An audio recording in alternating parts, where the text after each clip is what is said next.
Tech guy, the notification of starting.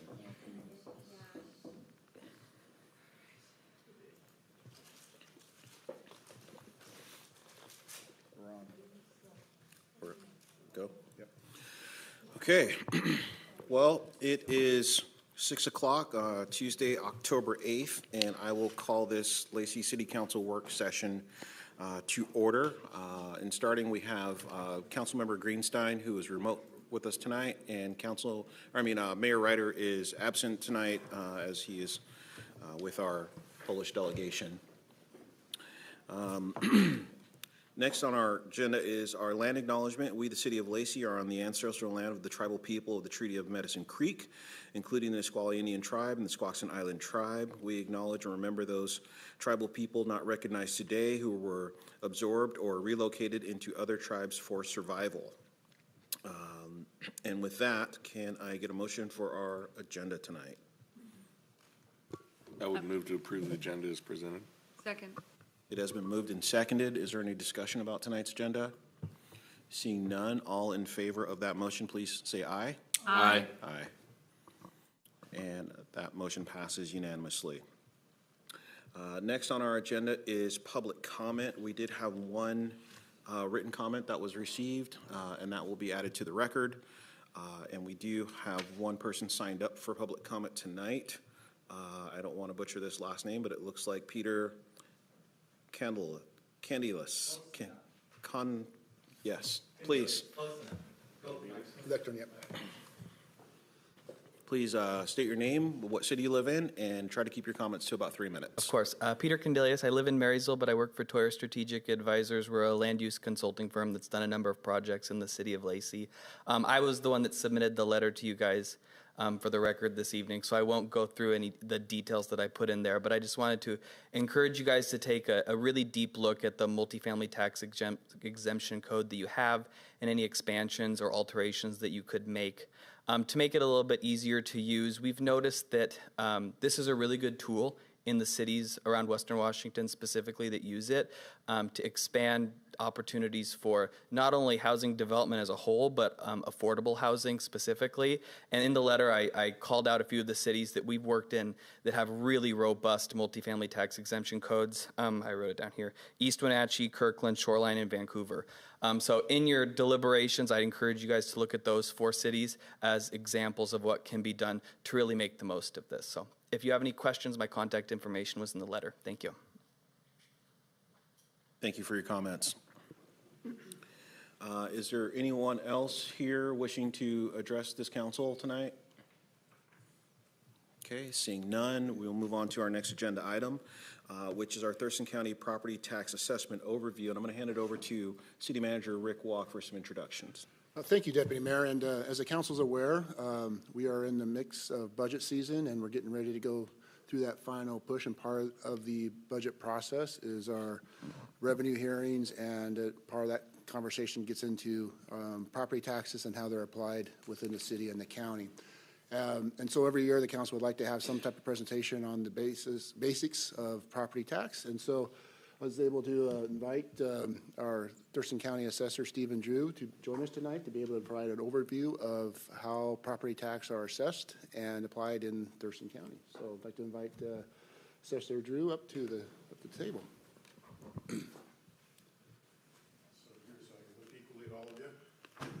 You press the button, and the light will turn green on your microphone. You're ready.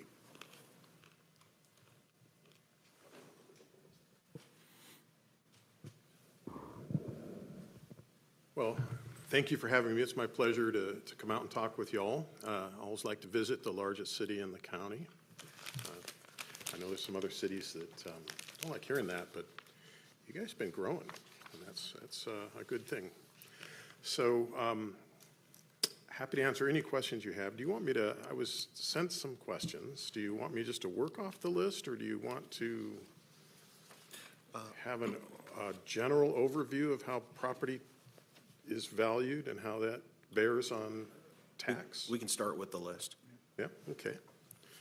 All right, well, first, if you're a Californian refugee like I am from many, many years ago, you may have the wrong view, the wrong starting place about property tax. So in California, the legislative body and the voters, when they pass a bond or levy or a budget, they pass a rate. So when the value goes up or down, the taxes go up or down proportionately.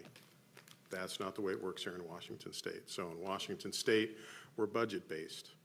So when you adopt a budget, that budget gets divided into the total assessed value in your district.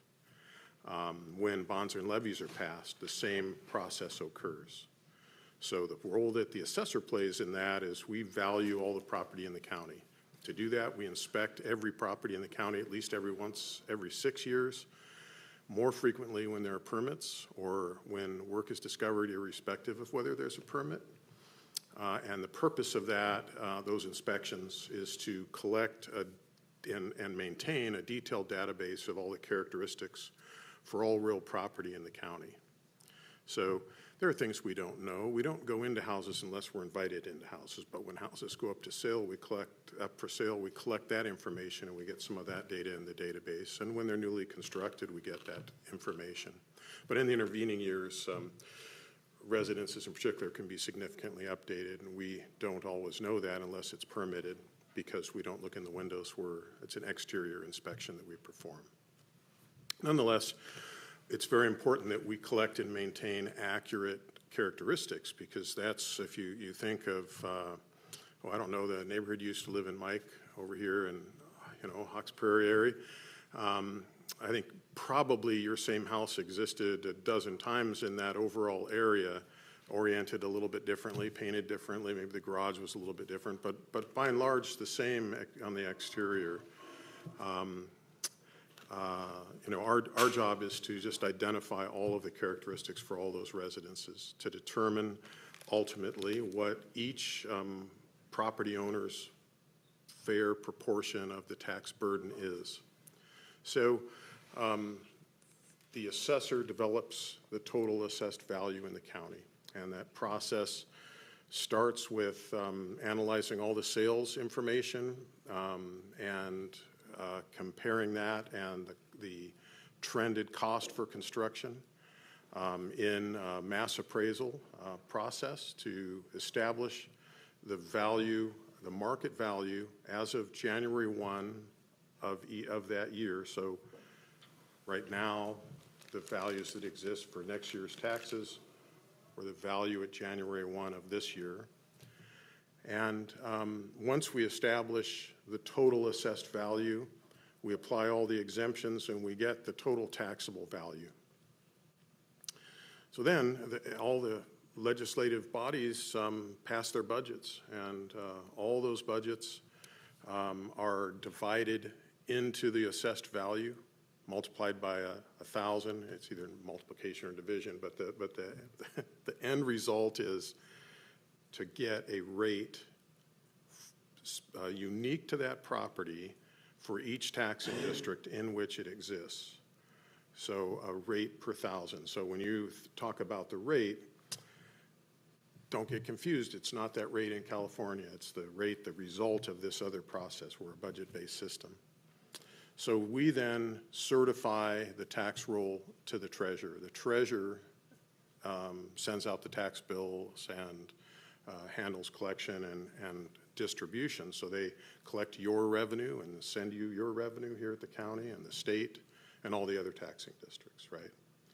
And I'll just close by saying, I don't do taxes. The assessor is in charge of equity. It's Jeff Gadman who's the guy.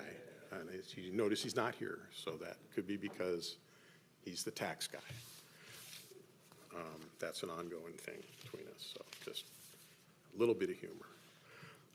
So that's how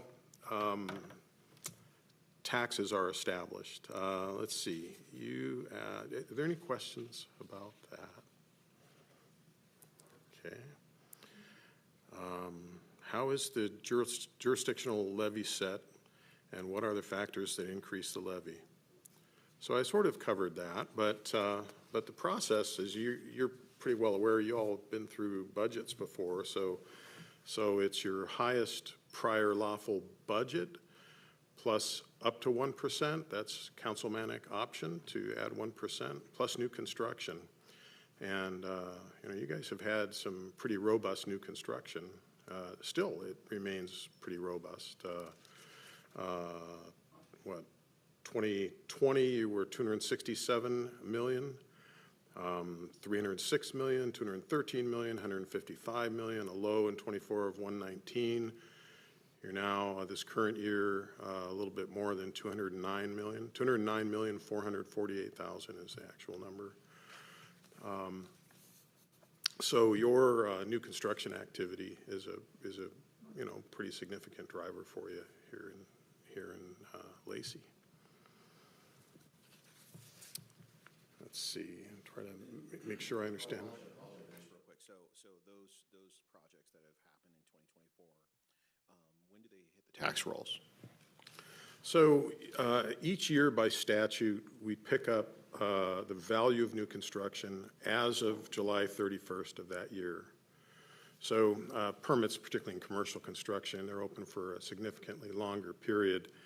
And we'll track those permits, get them in our system, track the progress on just before the deadline each year for when we can collect and account for that new value.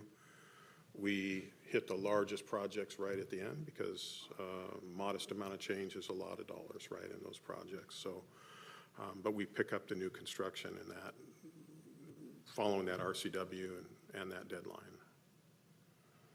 So a project can be picked up in this year and, of course, not be finished. So we pick up the residual value in each year that it continues to progress. But not very common in commercial unless you have a harsh downturn or the concern goes bankrupt or sells. More common residentially, when people are doing their own projects, they might keep those permits open for multiple years. Is that your question? Councilmember Vasquez. So you're a California transplant. In Washington State, our property taxes make up about 30% of our total tax base. Mm-hmm. Is that similar to other states that you're aware of, or are we different? Because I know our tax structure in Washington State is regressive compared to pretty much every other state in the country, but that has more to do with the way that we handle sales tax and that we don't have an income tax versus other states. So how does our property tax sort of percentage of the base compare to other states? So property tax is plenty regressive. Don't undersell it. Sales tax is worse, I would think, but that's a hard question to answer because there are so many variables, right? And so if you have an income tax, do you retain your property tax? Business and occupation tax, to what extent do you tax utilities, and what other fees do you work with as a state? We used to rely more heavily on registration fees for vehicles. It was quite a revenue generator. We don't do that anymore. So we have a pretty regressive system, and I will say that every year in the legislature, and it's more so and more so each year, there are more and more bills to try to get at that regressive problem and solve it. It's an extremely difficult thing to do in property tax, and that discussion will continue in this next session, to be sure. A little bit of reminder to talk into the microphones, I think, so it's audible online. Yeah. Was I audible? A little closer. A little closer, maybe. They were strong. And I'm being picked up okay? I'm going to look up to Councilman Greenstein. Are you able to hear everybody okay, Councilman Greenstein? Yeah, I wasn't able to hear Robin's questions, but I'm able to hear Drew quite well. Okay, so how is the levy distributed among property owners? Well, so again, you take your budget and divide it into your assessed value. You get a rate per $1,000. So if you have a $100,000 home and the rate is let's use $1 just for grins, you're going to pay $1 per 1,000, right? Right. And we'll get back to that when we talk about exemptions. But that's the basic formula that's used in our state. And then I was asked, are there exemptions and how does someone apply for the exemptions? And so I'll just give you, I'll enumerate the key ones. The answer fairly universally is visit our website, visit our office, call our office. But here's a list of the exemptions. So there's a residential remodel exemption. This is for substantial remodels, additions, or constructing accessory dwelling units may qualify for a 3-year property tax exemption. Applications must be received before the work is completed. This exemption is generally based upon the value of the project which is placed on the permit. So if the project goes up and you want a greater exemption, you have to modify the permit value in the permit. Destroyed property, so tree comes down and crushes your garage or your shop, you can immediately apply to have that removed until it is restored. Improvement to historic buildings. So if your residence or your commercial building is designated historic, improvements made to that property may qualify for a 10-year exemption. The cost of rehabilitation must be greater than 25% of the assessed value. And of course, quite a few rules come along with that when you get that historic designation. But this is an exemption to encourage the maintenance, upkeep, and preservation of historic structures. Those are relatively small exemption programs. The two remaining are the larger land use programs. So this is what's known as the current use programs. And so this is, you can get an exemption for actively performing agriculture, commercial agriculture on acreage, recreational purposes, for open space, to protect habitat. And all of those are administered in our office. They exist in this tax shift world, and so to participate in a current use exemption, you actually enter a contract, and that contract is where the fairness to everyone else comes in, right? You enter the program, your property taxes are reduced. When you come out of the program, you often, depending on how you exit the program, abruptly or with 3 years' notice, you're going to pay compensating tax. In the case of forestry, that tax enters the system in the form of stumpage fees. And that's current use. And then finally is the senior exemption. It's really a longer name. It's seniors, disabled veterans, but focused at folks who have or live on a fixed income and a pretty limited fixed income. Assessors have taken an interest in this program to make sure that it continues to meet the needs of our fixed income seniors and disabled vets. We've worked with the legislature to increase the threshold to keep pace with inflation and cost of living. Thurston County is 4th or 5th highest cost of living in the state calculation in the state. So we have 7,272 active participants in the senior exemption program. In 2019, we had under 6,000, so it's grown fairly significantly.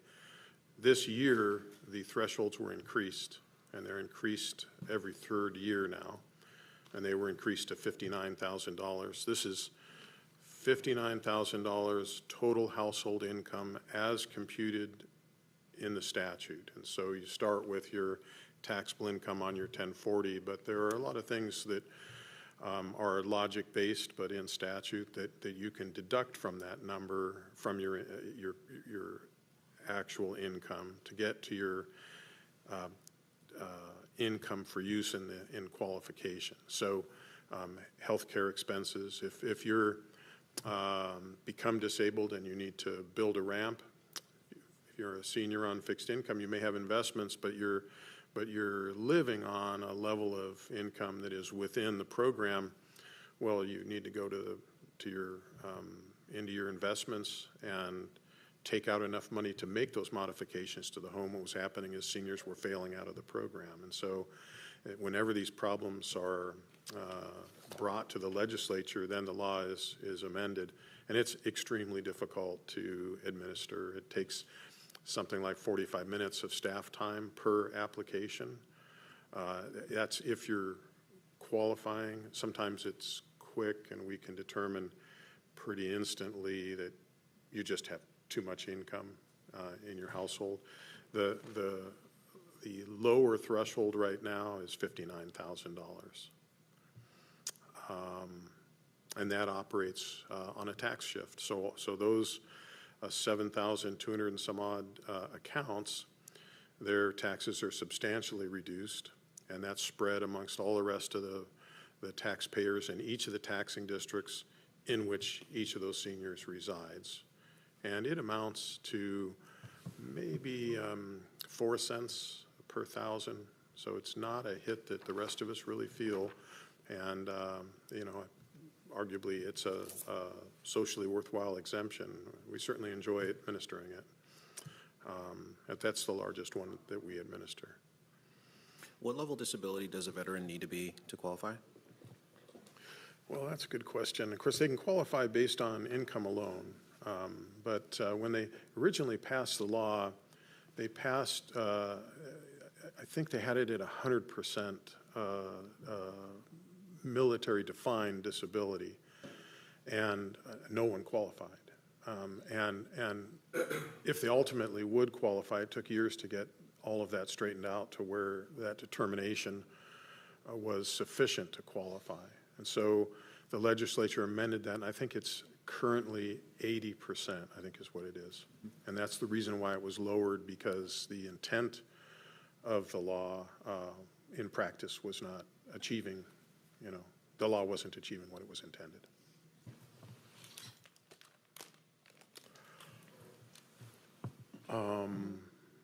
Any questions? What's the history of the 1% levy lid? Succinctly. It might be a longer conversation, but it's a constitutional limit. It is, yeah. I'm not sure when it was adopted, but there have been many efforts to change it over the years, as you all are aware. I think the most recent one of significance allowed that 1% to be banked and used later if a city didn't choose to use that, deploy that 1% increase each year. There's been a bill the last couple of years to increase it to 2%. I'd submit that probably has better chance this next session than it has in the past. Counties, I'm going to, shed my county tear. Counties in particular are starving. We don't have utility tax and some of the other tools that cities have. And it's just very, very difficult. It's difficult for you, I know, but I lost 2 FTEs last year, and I'm probably going to lose 2 more this year, which will bring me staffing-wise to a level before 2008. And there's a lot more work to do than there was in 2008. So get involved in the legislative process. That's all I can say, because our costs, your costs increase every year. And if you can't keep pace with that, as you all know, then there's instability, and it's just an injustice to the people that we serve, right? I don't know, that was marketing, sorry, but do you have an opinion? Just 2001 was the year it was adopted. One of the issues that we have instituting it is that it looks like 1% of the assessed value, right? When you look at it on paper, but in actuality, it's 1% of Lacey's portion of those taxable dollars, which amounts to about 4% of the assessed value, or 4% of the whole in this case. So let's say, for example, all the taxing districts are in there, and you have Lacey's portion in there, which is, the portion that we're allowed to increase by 1%. But on paper, it kind of looks like we're allowed to increase 1% on the whole, but we're not. Yeah, so public perception is a challenge. I think that's your It can be. point. I would submit that it's at least as challenging for my staff and at the county, because we actually send you the bill and collect the funds. But and so there's a fairly wide perception out there that when I increase value, or when the values increase and I identify the increase in value, that I'm doing so to generate revenue. Well, not true. It's statutorily, I'm obligated to do that. But y'all received a tax notice from me that is now a long form, right? Yep. Yes. Looks like that. I don't think the tax is as much as mine, but it's meant to dispel that concern and the belief that when value rises, that taxes rise proportionately. So this pie chart is a live tool on my website. And so folks can go in and go on my website and enter their address or their name and pull up their specific tax bill, and it'll show, what the percentages are for each of the taxing authorities in which they reside. And of course, the city's not a very large part of the overall tax. The largest portion is state schools and local schools, Yep. and all the other services that are provided at each level of government. Yeah, I think the last time I calculated the 1% for Lacey's portion, it came out to like 25 cents a month per house. That was a couple years ago, but I did receive some of those in the mail, and they are a whole lot more descriptive than I think it was like a 3x5 or 4x6 card that you used to send out. I remember us talking about that a little over a year ago, how it was going to change, and it was going to be a whole lot more descriptive and have a whole lot more information on it. You built that. Yeah, I still am not provided the budget to print this, so it's, although in our budgetary structure at the county, vacancy savings, so when I have turnover, the gap in having that seat full, I'm able to bank and reutilize that money. And so what we save during the year and what I can repurpose in my approved budget is what has been able to make this possible. I started this, I think, 3 years ago. It was as consequence of really where society is right now in the presidential and gubernatorial election process. And if you recall, 4 years ago, we were under COVID. The restaurants were closed, the schools were closed, there was a mask mandate. It was stressful times, and then there was a lot of politics out there. And we still had to do our work. We still knocked on every door in rural Thurston County, and my folks were, beat up pretty good, verbally threatened, weapons brandished. It was rough, and there's very little I can do about that as a manager to try to keep my employees safe. The only thing I could do was try to educate through that and make sure that that folks hopefully took the time to read and they see that these are public servants. They're just doing their job, right? And I believe it's had a positive effect. Of course, we're back in that same cycle right now, but not as stressful for everyone involved as things were during COVID. Yeah. And, again, my budget's going to be cut this year, and I don't know that I'll have the money to send this out. I'll probably have to revert back to a card until we get some of our budget restored. So, Councilmember Stedman. So when you were first elected, way back when, I know you're facing the same budget crisis, right? Your budget was lowered, and yet you still invested in your innovation, right? You brought the auditor's office or the assessor's office up to, up to the future standards of, so which I believe it makes it more, inclusive to people. They're easier to access the information, So can you just touch base on that? Because I think it's very important that people know, even though in hard times, you can still invest in your infrastructure and be innovative and in turn, be more inclusive for the community. So I would like to universally affirm that. I will say that we work in that direction every day, regardless of what our resources are. When I was first elected, there had just been deep budget cuts in 2008, 2009. I was elected in 2010. My predecessor, who served ably for many years, but the choices that were made at that moment were seniority based, and what that meant was that managers were not eliminated, and so the office had a ratio of one manager for every fourth employee, and we didn't have enough workers, and we had 6 employees that were part-time, reduced to part-time, which is not an efficient FTE.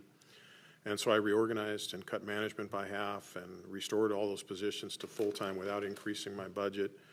And we were able to get caught up. We were able to get rid of the backlog and appeals that existed in our office. I've done that twice, reorganized.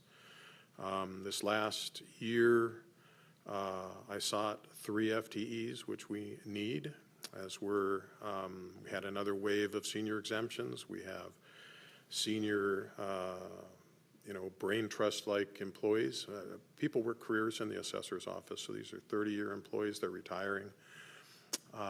We just can't operate as efficiently while we're training people, and so we needed a little bit of growth. Instead of getting the 3, we lost 2. So that's amplified by the fact that we're now 5 years delayed in upgrading our appraisal software. Thurston County was one of the first counties in the state to go to mass appraisal and to acquire software that would make that possible. We're now have the oldest software in the state in the assessor's office here in Thurston County. And money has been saved, been put into an account each year for the past, I think, 10 years. But we're having hiring difficulties at the county, just like you all probably having here. And so the IT department is spread thin. And they went through a major ERP upgrade, which if you've done that, that's the hardest upgrade there is. And so as that completion of that drags on and on, our access, our ability to go out for an RFP and get this software is delayed and delayed, which amplifies being understaffed. This is why reval notices went out late this year. Not so late as to affect your budgets, but we couldn't get done. We couldn't get the work done and deliver a quality product with equity up and down the value scale unless we sent reval notices out late once we got it right, which we did. So, challenges in government. That's what we're faced with right now with, I think, sales tax probably hitting you guys just the same, the state just the same, and at the county we're having that same challenge. So over the years, as I receive your statements in the mail about my properties and their values, and there's been several times when I thought to myself, these people are way off, and I'm going to go down there and pound on somebody's desk. Because I look at the value and I'm like, I'm not there yet, right? But in each of those instances, if I were to fast forward 9 months and see what kind of values that following spring brought me, I noticed that you were pretty right on. So there's a few things. I haven't looked at your value. We either got it right or it's possible we didn't, right? We're not perfect. This is why there's an appeal period. I pursued increasing the appeal period from 30 days to 60 days because we wanted taxpayers to have more time to dialogue with our office if they have a concern. And so we're very much forward-facing in that respect to dialogue with taxpayers, hopefully either to answer your question or if you raise a point and we have characteristics wrong, which is a thing that does occur, and then we'll make a correction and correct the value. But I will say that there's a few things that drive each of our opinion when we receive the notice from me that are beyond my control. So when values are going up here, at the steepest point, it might have been 12, 13, 14%. That same year, they were, the evening news on all the channels and the Seattle Times and the stories reprinted in the Olympian that dealt with other counties all reported that values were up 30, 35%, right? So when values were at their steepest climb, ironically, when you got your value statement, you probably went, whew, that's not what I was seeing on the news. The obverse is true when values are going down, because King County's values went up so precipitously, and they weren't wrong. They did go up. Buildings were buying and selling for crazy money. But when they came back down, they came down in double digits. Well, we didn't come down in double digits. We didn't go up in nearly the significance that they did. And so in a down market, everybody's watching the evening news and hearing about how far down the property values are going in King County, and they get their statement, they go, well, I thought they were going down more than that. And so we don't have control over the media. We don't have in-depth detailed coverage on the minutia of property tax and values here in Thurston County like we once did. And that is the source for a lot of dialogue when reval notices go out. And the second thing that I'll say is that by statute, we are required to reflect land value and structure value separately. Mm-hmm. And we hate doing that. We hate doing that because all across the state, assessors get together. Can't we change that? Because it makes people crazy. It undermines confidence in the overall value. And so I'll tell you that we're required to research all the bare land sales throughout the county, whether they're 1 acre, 2 acre, 5 acre, larger. Values are set for vacant land based on the characteristics of the vacant land. Does it have a wetland? Does it have a view? Does it have buildable and unbuildable portions to it? Does it have a big easement? But to value all of that vacant land, and once we do that, that establishes the value of a half acre, of a third of an acre, say in the greater urban area. Mm-hmm. So that becomes that line on your property tax statement or on your reval notice, land value. Well, the fact that the land went up and down is not what drives the market value of a developed parcel. It's the structure in the land together.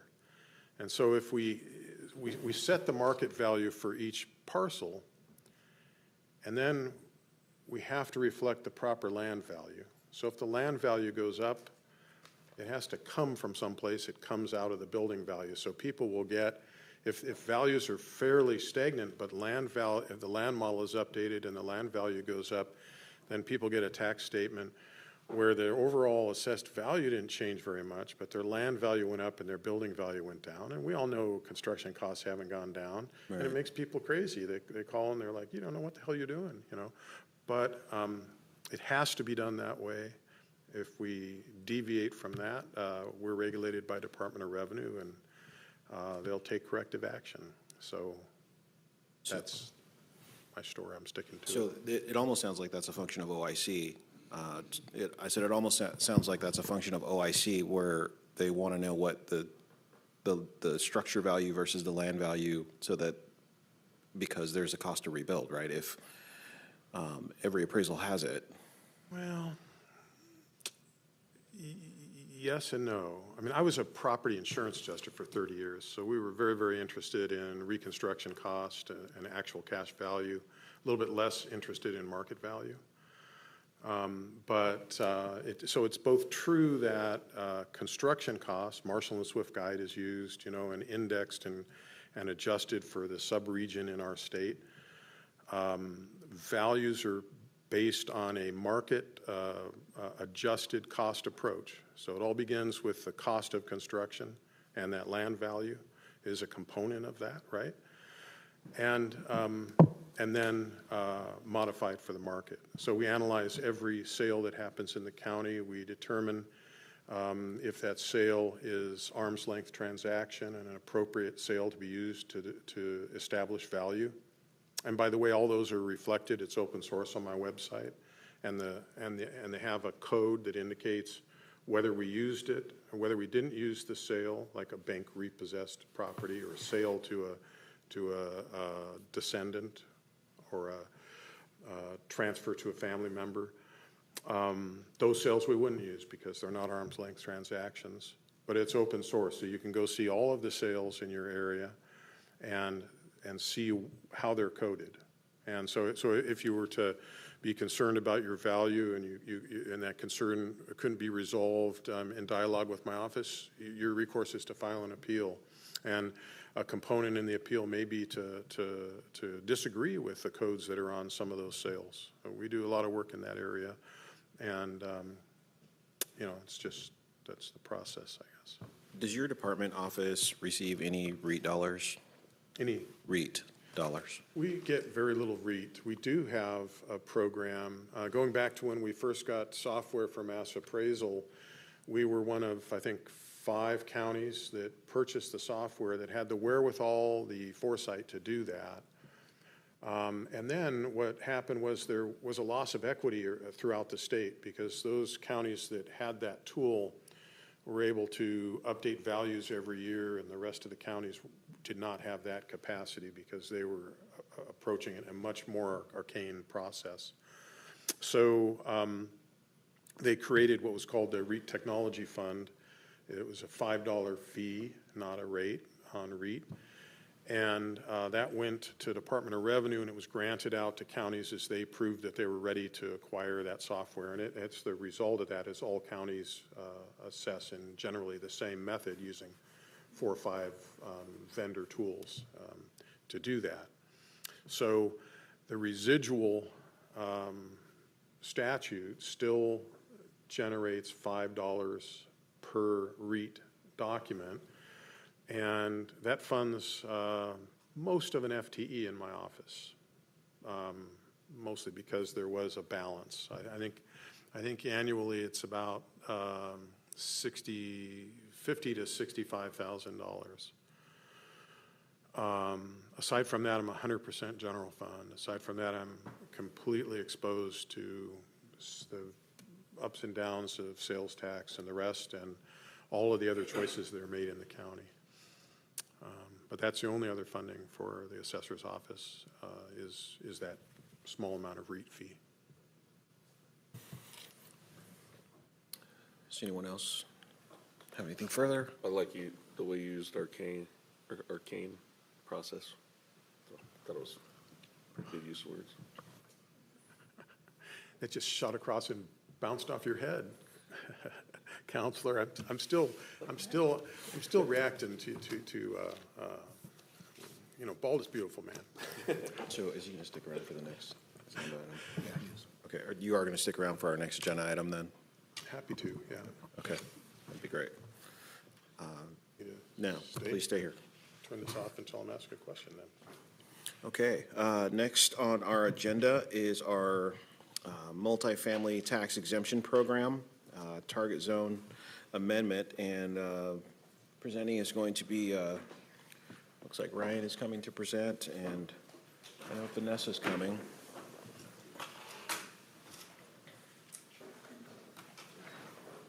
And Jennifer Adams, our housing coordinator.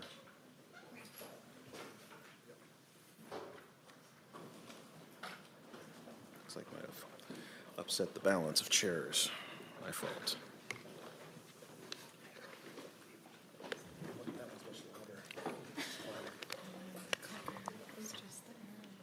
Just double check that it goes forward.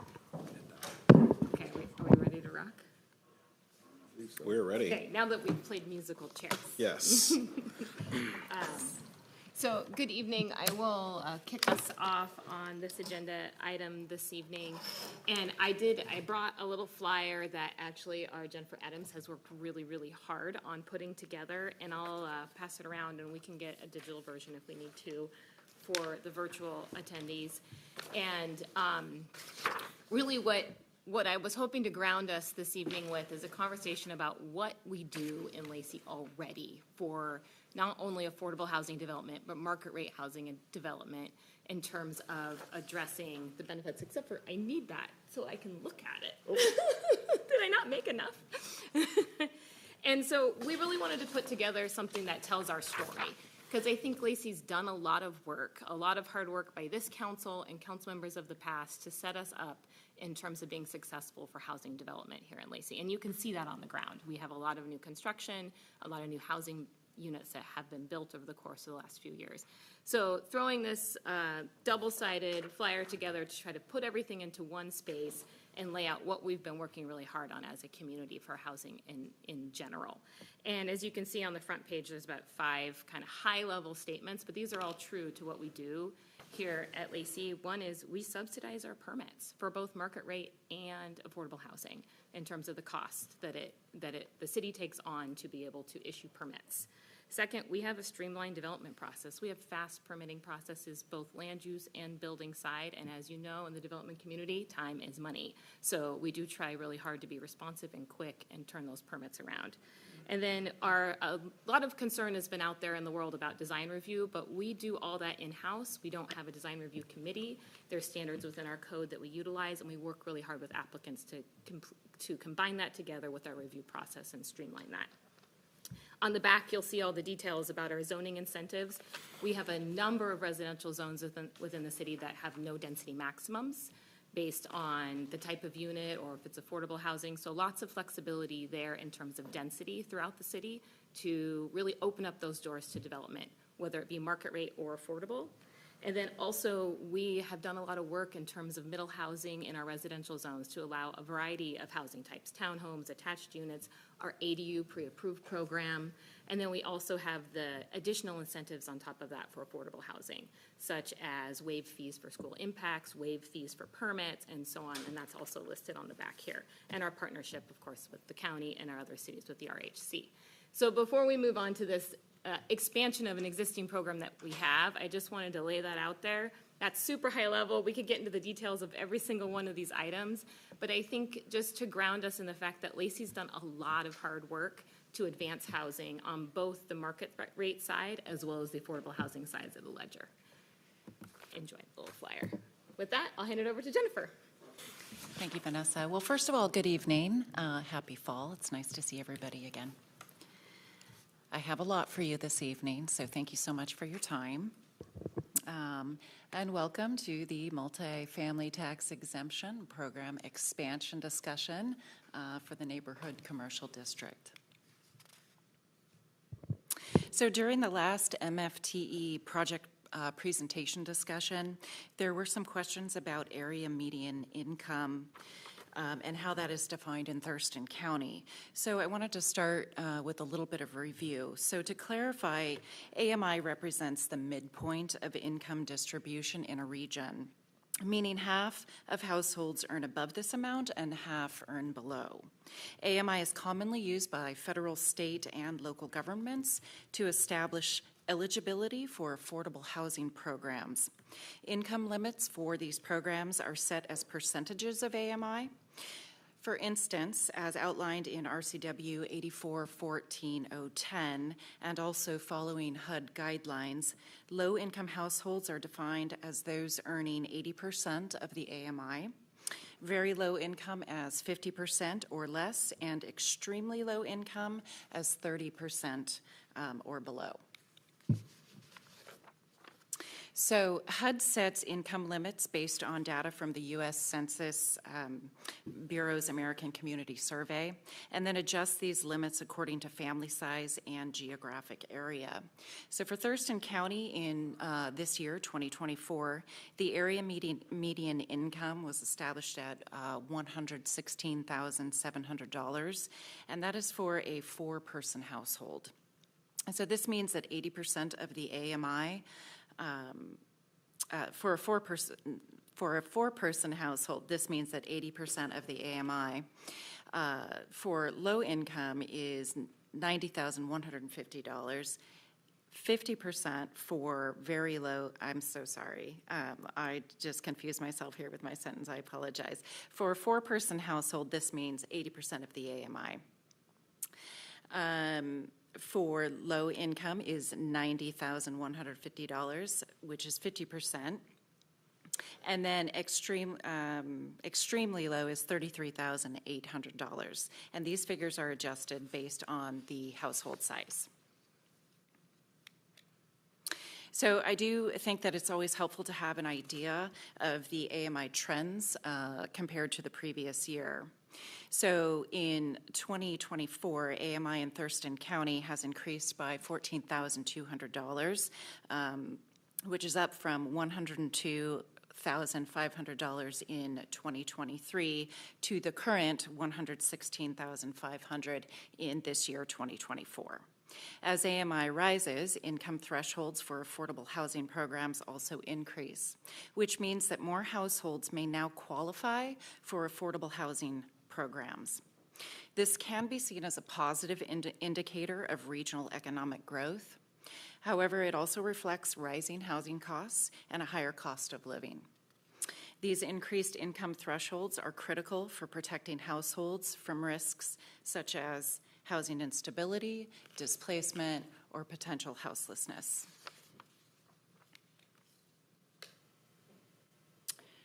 Did I advance? Yes. Okay. So to recap, the multifamily tax exemption program is a property tax waiver aimed at supporting local housing goals with an increased focus on affordable housing guided by RCW 8414. This program allows cities and counties to provide tax exemptions for new construction, conversions, or rehabilitation of multifamily buildings when they have at least 4 units. While property owners still pay taxes on the land and non-residential areas such as commercial space, they receive exemptions on residential improvements for a set period of time, promoting multifamily housing development.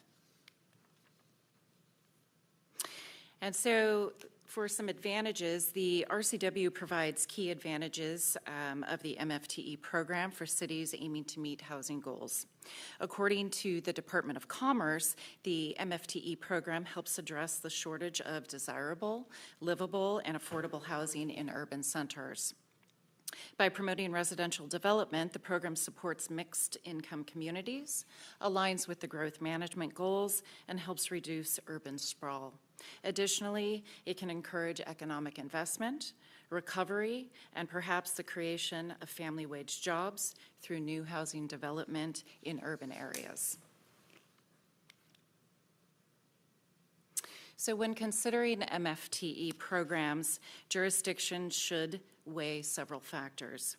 These include potential tax revenue loss or a tax shift, where other property owners absorb the cost of the tax exemption until the program sunsets. Luckily, in Thurston County, the tax shift model is what is used, meaning the overall levy remains the same and taxing districts maintain their revenue. Additional considerations include an increased administrative burden as the program grows. This can often require more staff time for monitoring and also for reporting. Regular evaluations should also be done to ensure the program is achieving its intended public benefits. Fortunately, the RCW does allow flexibility for jurisdictions to adjust and also to customize our programs as needed based on outcomes. So in these two different methods, there's the tax shift method, and then there's the, I guess there was the tax loss method. In the tax loss method, how does that, like, how are those properties reflected on the tax rolls? Are they just, the improvement is not there, or it just stays the same? We don't about that in Thurston County, so we haven't explored that. We're not going to go down that road at all. Right. That's not something that we've had to look at as part of this because we only use the one. We only use a method. tax shift method. Right. So there's other counties that use other methods. Oops, sorry. There's other counties that use other methods, but for us, we're, in this tax shift scenario, so we haven't looked into it. Maybe the assessor knows more than we do about that with other counties. To my knowledge, there's one county that has a project that they processed using the other method. Just came from conference of all the assessors in the state, and there's pretty good unity on this method, this tax shift method being utilized, and that it's the appropriate method. respectfully, but despite the publication from Commerce. And so in the method that we use, the tax shift method, then that tax portion is just dispersed among the other properties in that jurisdiction? And so it's just kind of spread out? Yeah. Yeah. Do you want to explain that a little bit more? So I might just add, because this is really where the rubber could meet the road, just as when you consider a bond or a levy, your bond counsel is going to advise you on where you are in terms of the statutory limitations. And when values go up, the cumulative rate goes down, and so you have more room and less threat of reaching that statutory limitation. When values go down significantly, like they did in 2008, that pushes the value down and the rate up. And so the thing that you want to be mindful, just as you are when you put bonds and levies out for the vote, is the aggregate implications of all of your exemptions. But you're not near that now, so Right. not a concern at this point in time. So does that get calculated as a whole, like what that number is that's being dispersed because of the tax exemption? I'm not exactly sure how to answer that. So are you talking about like how much burden is placed on each individual as a result of the tax shift? Well, yeah, I wouldn't say on each individual, just how much is displaced as a whole. So let's say, for example, we have this $20 million project nearby, right? And we know that they are doing, they're tax exempt for 8, 12, or 20 years. Do we calculate that number to see, what that number as a whole is that is being exempted? I'm not sure how to answer that. You can thumbnail that. It's more complicated, but let's say the project is $20 million in value, and when you work out, as was explained here, what is exempt and what is not exempt, say you're left with $5 million that's not exempt, $15 million that is exempt, you can thumbnail that by applying it to your aggregate rate of all of the taxing districts in which that project exists. Or if you're concerned about Lacey's tax exclusively, you can apply that to the rate that everyone else pays for Lacey's tax. But it's more complicated than that, but you can get in the zone to know kind of what's being shifted. So I guess we would know what they were paying if they were not exempted, right? Correct. And so I guess that's what I'm asking. Like, so that number, which is obviously dispersed amongst the rest of the community, I guess, do we account for that in any kind of way other than the fact that it's being dispersed?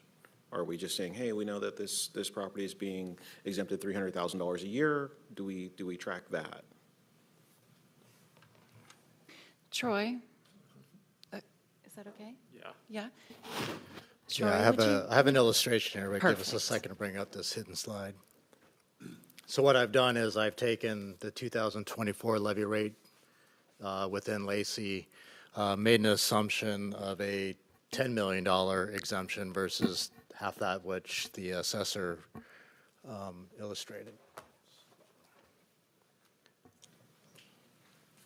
I apologize for asking the tough questions. So as Shannon's trying to bring this up, our levy rate for 2024 for Lacey is $9.54. So 10 million divided by the 1,000, that ends up being about a $95,000 impact to the property in question. So that 95,000 potentially is shifted, but it's really difficult because we all have different jurisdictions, different assessed valuations. So, you'd have to look at each one individually, but I could show you the Lacey impact if that would be helpful in terms of No, I reference. just kind of wondering what the number as a whole, and if we're exempting that for that period of time, then I can calculate in my head, like, what are we really doing for this developer and for the community? Sure, so There's you always have to go on just a a baseline example because each future application, if the multifamily tax exemption program's expanded, each future application is going to have different values. So it's really difficult to track in terms of spanning the target area, for instance. But as we currently have a area, the Midtown as a target area, each project that comes in, you'd have to calculate on its own basis because they're all going to have different values. Rick, another significant factor is that as the values overall in the city change, it also changes that math. So if values go up, go down, but as you're growing, they're going to be going up. It's a question of the difference in value this year versus 5 years out. This is why an exact number is difficult to give you. So earlier you used the 4 cents and it'd be that's what we pay per resident, right? And can't you just apply that to the overall valuation of the county and take the 4% and that's how much you know, right? Or is it? So to put in context, I think I was talking about the senior exemption, but that program as a whole, I think the shift is somewhere around 4 cents per thousand. This would be, I think, less than that, I believe, given your overall assessed value. You go back. I think we got a few more slides to get through. Yeah. Continue on, Yeah, Sarah. and we'd be happy to come back to this too. Absolutely. Yeah, absolutely. Shannon, would you be willing to go to slide number 8? Thank you so much. And also thank you for filling in here on the tax shift method. So I'm just going to add on this one that, excuse me, under the tax shift method, each year the completed portion of a new project is assessed as new construction and added to the tax roll. Once the project is completed and the exemption is granted, however, this value remains on the tax roll and is allocated to all taxpayers. And then exempted property tax is levied against the exempted property upon expiration, which results in a shift back from the whole property tax base. So in 2014, the City of Lacey adopted through ordinance an MFTE program for the Woodland District, now known as Lacey Midtown. The program included options for both an 8-year and also a 12-year exemption. Under the 8-year exemption, the developer does not have to provide affordable units in the project. Primarily, the 8-year exemption serves to promote more market rate housing production. In Lacey's 10-year MFTE history to date, 2 projects have applied for an 8-year exemption. One has been completed with the exemption now applied, and the other, as you learned a few weeks ago, is underway as well, under construction. So moving to the 12-year exemption, this option has requirements for the developer to include 20% of the units to serve moderate to low-income earners. This allows for income thresholds of 80% or less for low-income households, and then 80% to 115% AMI to serve moderate-income households. There are other requirements that mandate that the affordable units be integrated with the market units and offer the same amenities. The 12-year exemption is an opportunity for the developer to feasibly provide affordable units while the community benefits from more affordable housing options. So it's important to know that in 2021, there were some significant updates to the MFTE program. And new provisions were added with the hopes of encouraging a higher level of developer and also local government interest. One of these provisions was the addition of the 20-year MFTE option. While the 20-year tax exemption serves the developer for a longer period of time, the requirements are more significant. Under the 20-year option, 25% of units must be sold as permanently affordable housing for households at the 80% AMI or below. In addition, this option must be sponsored by a nonprofit or a government agency to ensure the ongoing affordability. A 20-year program is a good example of an MFT option that could significantly increase staff time to manage the program. Permanent affordability would need to be backed by a deed or a restrictive covenant. And this is interesting. According to the Department of Commerce, only one project to date in the state has taken advantage of this 20-year option. However, this could still be an option for Lacey to consider adopting. One benefit that we could look at would be an increase in the affordable home ownership opportunities in our community. So another provision in these 2021 updates includes the option for cities to offer a 12-year extension. This would apply to both the 8-year option as well as the 12-year option. And under the RCW, to apply, the project must be within 18 months of the MFTE expiration and must include 20% of affordable units at the 80% AMI or lower. For rent or for sale. Extensions must also be approved by the city. So finally, the reason that we're sitting here this evening reviewing the MFTE is to discuss expanding the program beyond Lacey Midtown, where it currently exists. The city's affordable housing strategy that was adopted in 2019 supports the expansion of the MFTE program to more areas of the city as one strategy to continue to promote multifamily housing opportunities in targeted areas. Staff recommends a phased and an intentional approach to allow time to evaluate a program's success.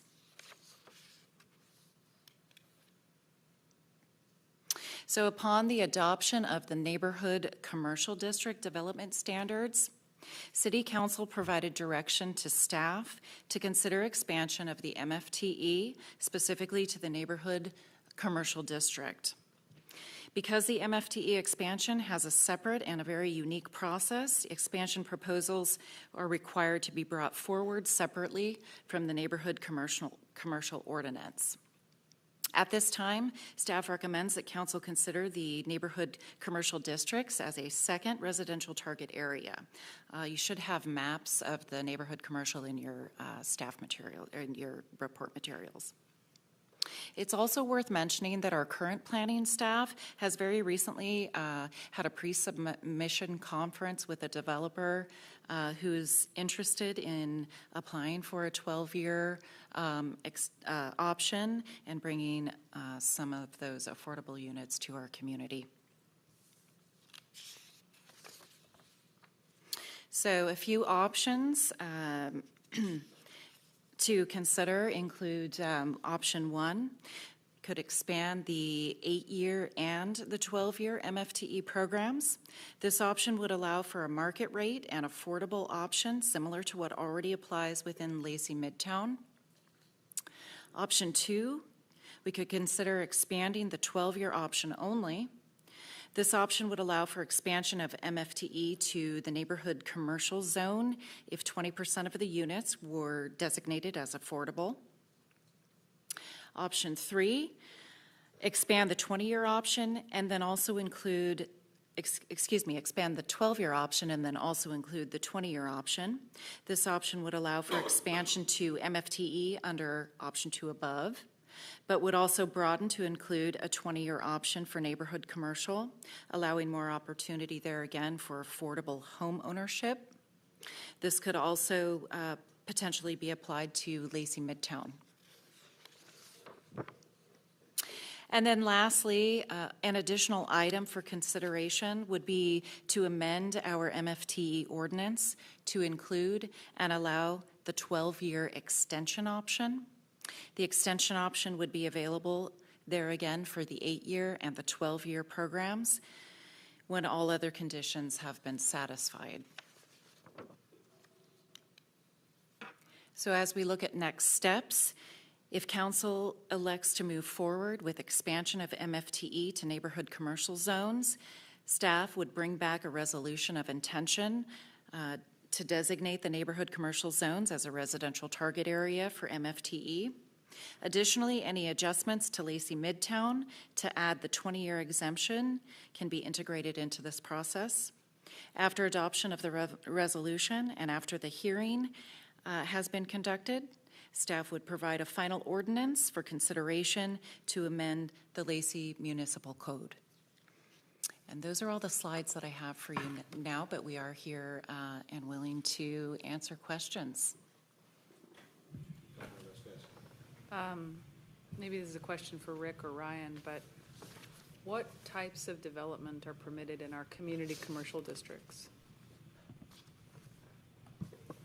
So community commercial, which is different than neighborhood commercial, right? You're talking specifically about community commercial. Community commercial is primarily commercial in nature. So it does allow for some residential uses associated with commercial uses. So for example, the community commercial that is near the ARCO station at Hawks Prairie Road and Marvin Road, that does have some residential development associated with it, kind of behind the commercial area. So that is an example of where we've used that kind of mixed-use concept, but primarily they're commercial only. For example, the other one that I can think of off the top of my head, which would be commercial only, is the Little Prairie Center at the corner of Yelm Highway and College Street. Okay.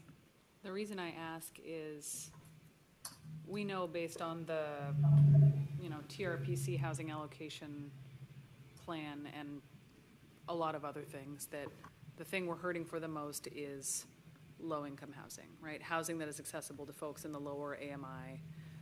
And so, as I've said before in other meetings, I'm much more interested in expanding the multifamily tax exemption for specifically the low-income housing component. So the 12-year benefit or even the 20-year benefit, which we haven't explored in Lacey. And I would be interested in us talking about applying that beyond even just the neighborhood commercial areas where we do want to incentivize housing, and it would be real cool if we saw some high-density residential develop in our neighborhood commercial districts. But I'm looking at other parts of the zoning of the city, like our high-density residential zones and our community commercial districts, like other parts of the city where we could apply just the 12-year potential exemption. And I know, we just spent a long time talking about the potential impacts of that on our assessed tax values, but we need more affordable housing. I'll make a couple points. I think, when we started out with this process, that was kind of our intention as staff as well, is really looking at, and I think we'd heard that direction from the council before.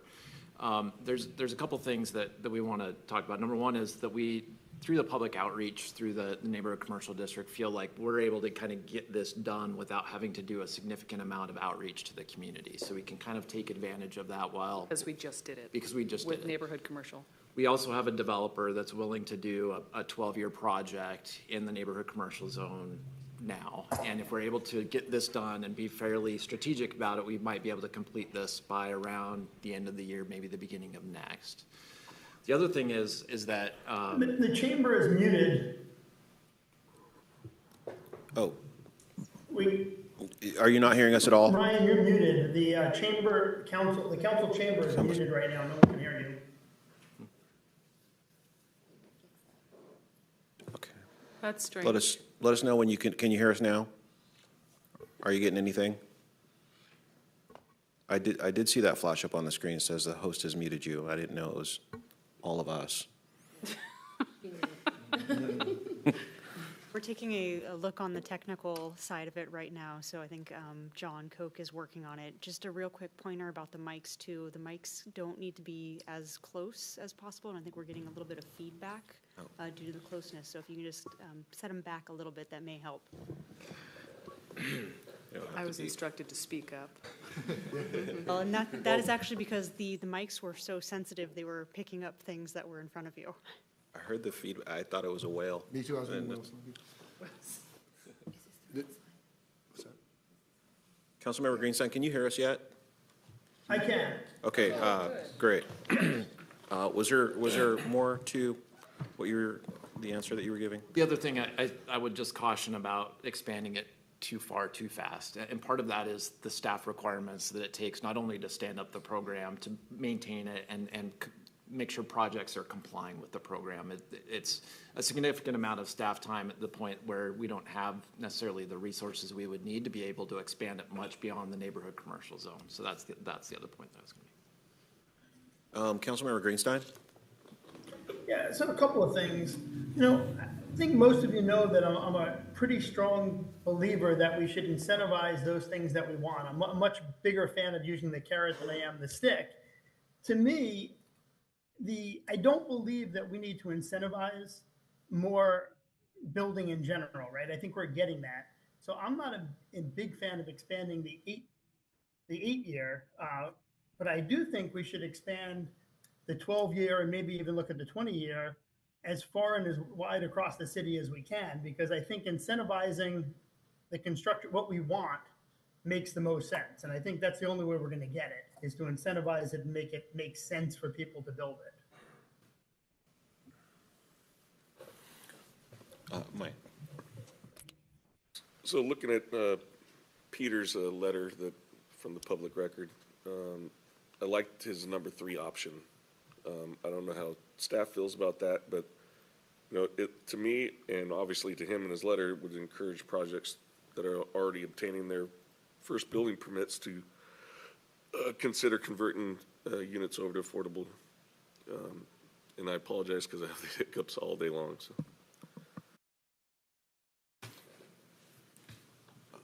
Just real quick, I too want to incentivize as much below AMI housing as we can possibly get, 80, 60, maybe even if we ended up at 50 or 40. Part of the reason is because we don't have enough housing for all the people that want to live here. Okay, that's number one. It's plain and simple. We just don't. And with all the market rate housing that we do get, it prices a lot of people out of our community.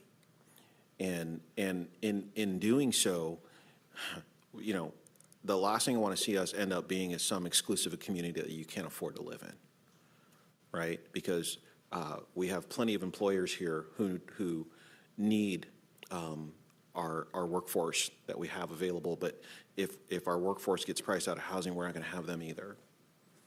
And then we're going to be in a real bad situation because we've wooed all these people to come and set up shop in Lacey, and then we turn around and we don't have enough incentive for development of residential, and then we don't have a workforce who can afford to live here without putting 5 people in a 3-bedroom or something along those lines. So as I look at these options, I am definitely in favor of expanding the 12-year option and include the 20-year option to allow for more expansion. I look at it and I'm cautiously optimistic because do we have all the infrastructure to really support people living at 40, 60% AMI? Okay, they're going to have more needs than those living at 100 or 115%. And I think we've done a good job. Intercity has done a good job of making sure that we have bus routes as many places as we can get them. We've done a good job as a city as making sure that we have really good infrastructure. And I think it's becoming that time where we can afford to do something like this. And I know that sometimes you look at this and you're like, we're opening ourselves up to, some levels of liability in taking on, a 40% AMI or a 60% AMI, but I think it's a risk that we're going to have to take so that we don't end up being a place where you can't live unless you're making 150, 200 grand. And that's my fear. And well, I'll say as well is that, the neighborhood commercial, when we did the code update, if developers are proposing to do ground floor residential, it does require them to do a certain portion at 60% or less AMI, right? But the rest of the zoning districts in Lacey do not have any kind of affordable component. So even by putting this in place doesn't necessarily mean that you will get more affordable units, because the market still dictates what the market is going to serve. So And I'm looking at it as like a starting point, to be honest. Yeah, something that occurs to me as we're talking about this is that we established the original multifamily tax exemption in the Woodland Square area, Lacey Midtown, and waited and waited and waited. And I know there were a lot of factors, economic and ownership and all kinds of stuff, that meant that we didn't see anybody take advantage of that exemption that was on the books until 2 years ago, right? And now it's very exciting because we have two.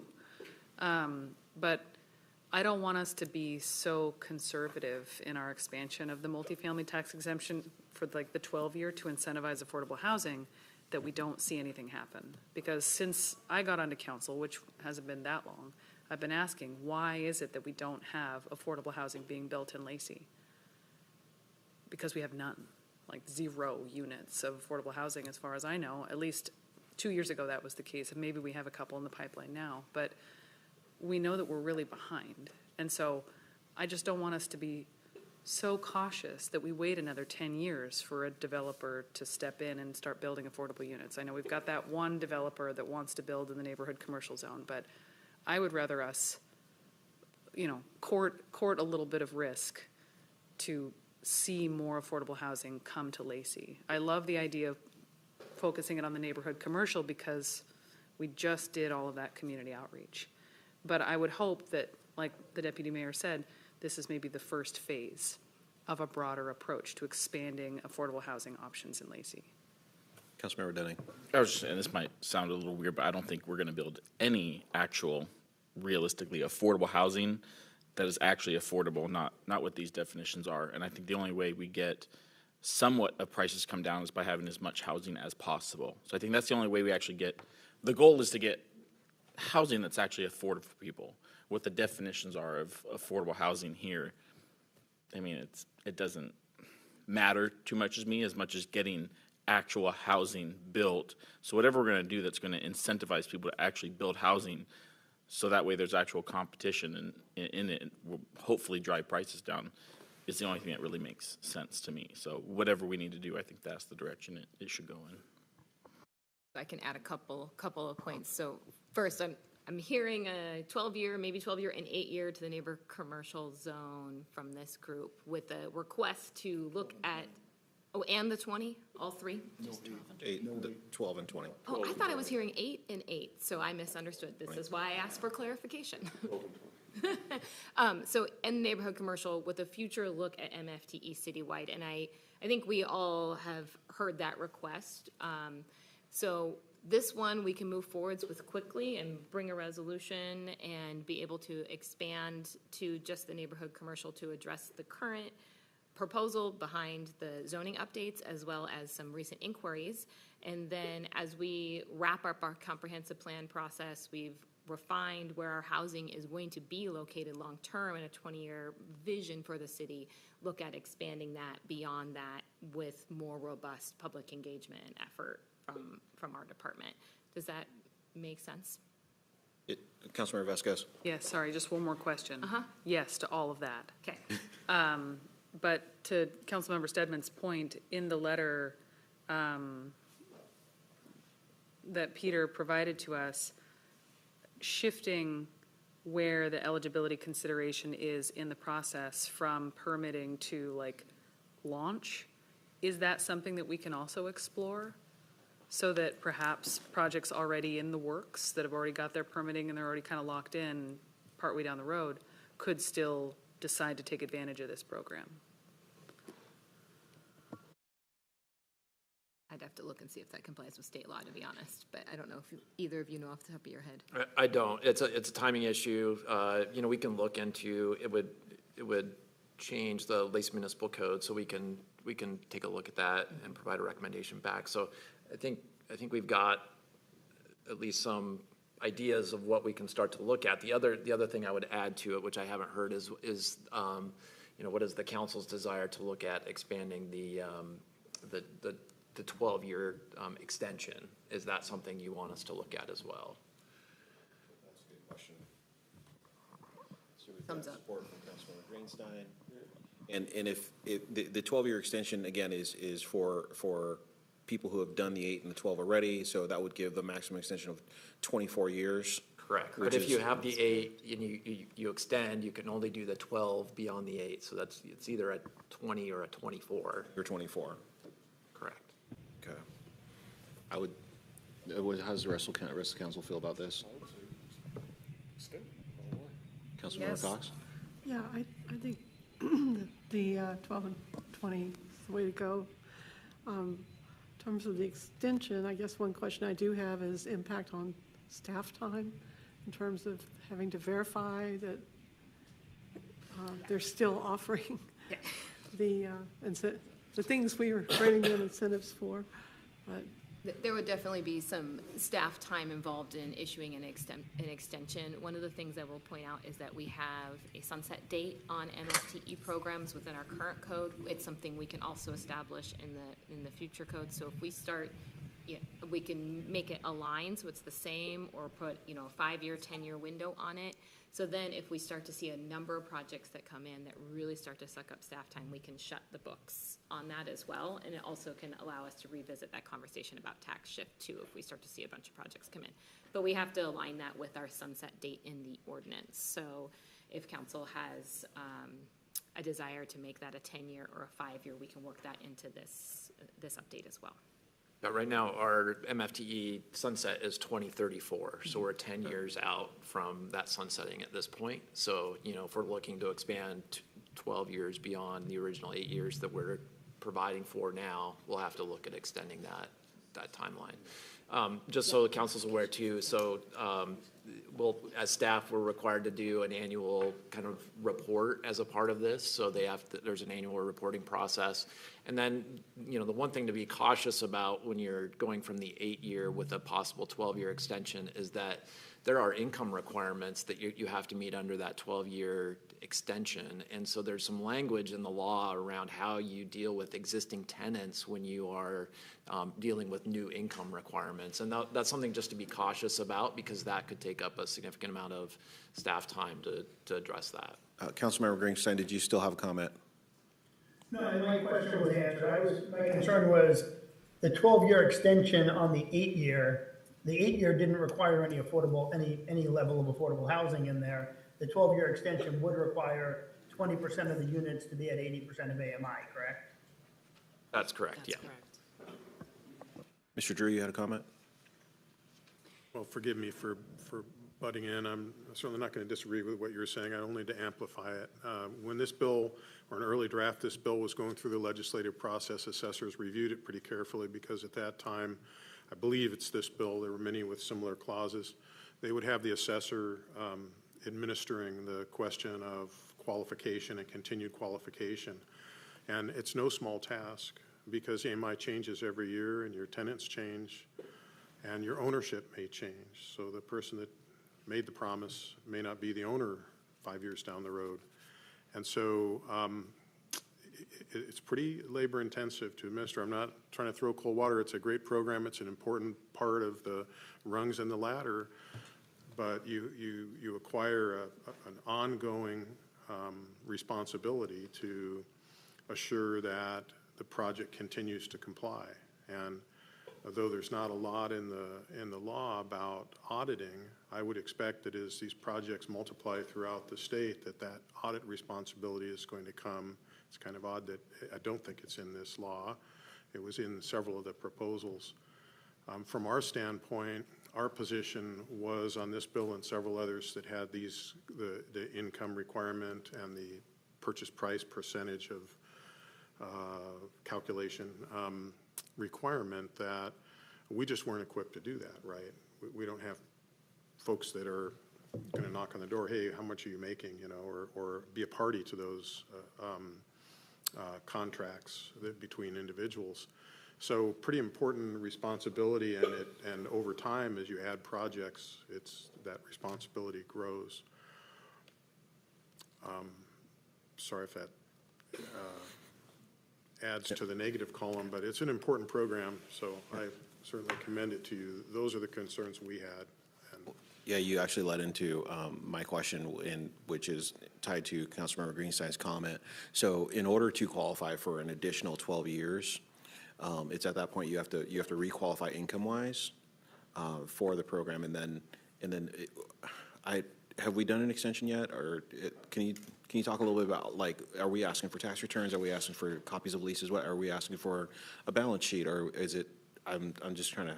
Oh, right now, we don't have any extension language at all. So what we're asking the council is there preference to add that language? And then if we did, then that would set the parameters for what the income qualifications are and that process that would be associated with that. Gotcha. And the current project that's been approved doesn't have a low-income requirement, so the income is not they still have to do annual reportings of their occupancy and their rent rates, but they're not necessarily reporting on income. Got it. If we're not getting the 12-year tax exemption units being built now, I'm just wondering why someone would 8 years later decide to do it. Does that make sense? Say it again. It's But I'm just, I would like them to do the 12-year, because I want the affordable housing. But if they do an 8-year where they don't do it, why then would they come back 8 years later and say, okay, yeah, now we'll reduce? So I'm wondering if it's something that we would even get in the first place. Right. So we put all this work into it and then nobody takes advantage of it. It's a good question, but you also don't know what those choices are going to be in 8 years. And as their current property comes off that exemption, they may be looking at cash flow and balancing. So they may look at that as an option, but there's no guarantee you're right, because it's going to be that decision of that property owner if they want to continue some type of level of exemption and enter in that type of contract. But again, it does give that option, and but also it's there as a tool. So if we're doing it for the 12-year, then we might as well include the 8-year as well, because it's not an additional paperwork, or is it? No, it's the current 8-year models, which are currently what we have in Midtown. Once they come up to their 9th year and they want to continue with a tax exemption program, they could extend it under a 12-year option for the low income requirement. Right, I understand that part, but it appears as though the ones that might get affected the most, who might want to continue and do an additional 12 years, are the people who are already doing 12 years.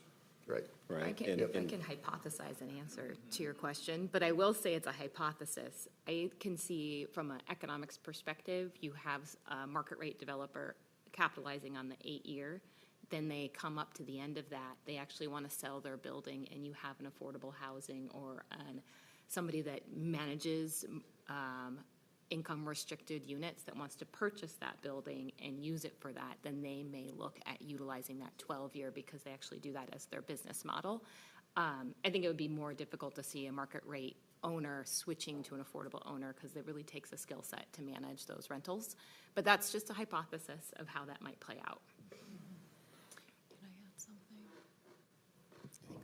No, this is a really good conversation. I was just going to add that, to everybody's point here, in terms of considering all the different variables, I can see a lot of challenges to, somebody with the 8-year and then applying that 12-year extension, mainly due to the new requirement then to have 20% of units. So then, you've got your initial building filled with occupants that are not under any sort of income restrictions. Now you need to take back 20% of those units, right, to accommodate income thresholds. So, just to be fair to the conversation, I think that's another variable about concern for displacement of market rate, paying individuals in the building. So I just think there's a lot of things to consider in the big picture of that as well. So I did have one small point on the map. It shows 5 locations for, is this neighborhood commercial? It's on your PowerPoint slide. NCD? There are actually 8 Yeah, that's what I thought. So there's two different maps. There's a north map and a south map in your Oh, packet. okay. So there's 8 different neighborhood commercial districts. Gotcha. Okay, because I knew there was 8, and I just like, why does it show 5? And Yeah, I didn't so see there- 41st on there. One of the advantages of neighborhood commercial is that they are fairly well dispersed throughout the community. And, we have the exemption right now kind of centered in the Woodland District or in the Midtown area. This would expand it, as far north as the city goes and as far south as the city goes as well. So there's some geographic advantage to doing this as well and getting it kind of dispersed throughout the community more than it already currently is. And that's what that map shows, is where those districts are at. Be a great start. So do you have the direction that you were looking for tonight? I just, final clarification on the extension. Only to the 12-year or to both? Both. Both 12 and 20. 12. I have one point on that. Okay. Is if our goal is to get them to build affordable housing, if they know they have the option for a 12-year extension after 12 years, wouldn't it be better just to make it so you do the first 12 years, you can apply again, versus we're not incentivizing them to build affordable housing if they do the 8-year. But if we say, hey, you can also get an extra 12 years if you do the 12-year and you do affordable housing. So that's my question was, can we apply it only to the 12-year? Is that an option? I believe so. Does that make sense, what I'm saying, guys? Does. But just so that we're clear, the 8-year was designed not necessarily for the affordable portion. It was just designed for development to get new units. And I think that was the purpose of the 8-year. The 12-year with the exemption, a whole different thing, so that we can have some affordable housing, but development was also something that was needed. And if we can get an 8-year exemption just for the sake of development, then that's different than necessarily, going after strictly. Well, what I'm saying is you affordable still portion. have the 8 and 12-year, but you only allow the extension for the 12-year For the because they're 12. already doing the affordable housing portion, and not allowing them to do the 12-year extension for the 8-year because they didn't do the affordable housing in the first place.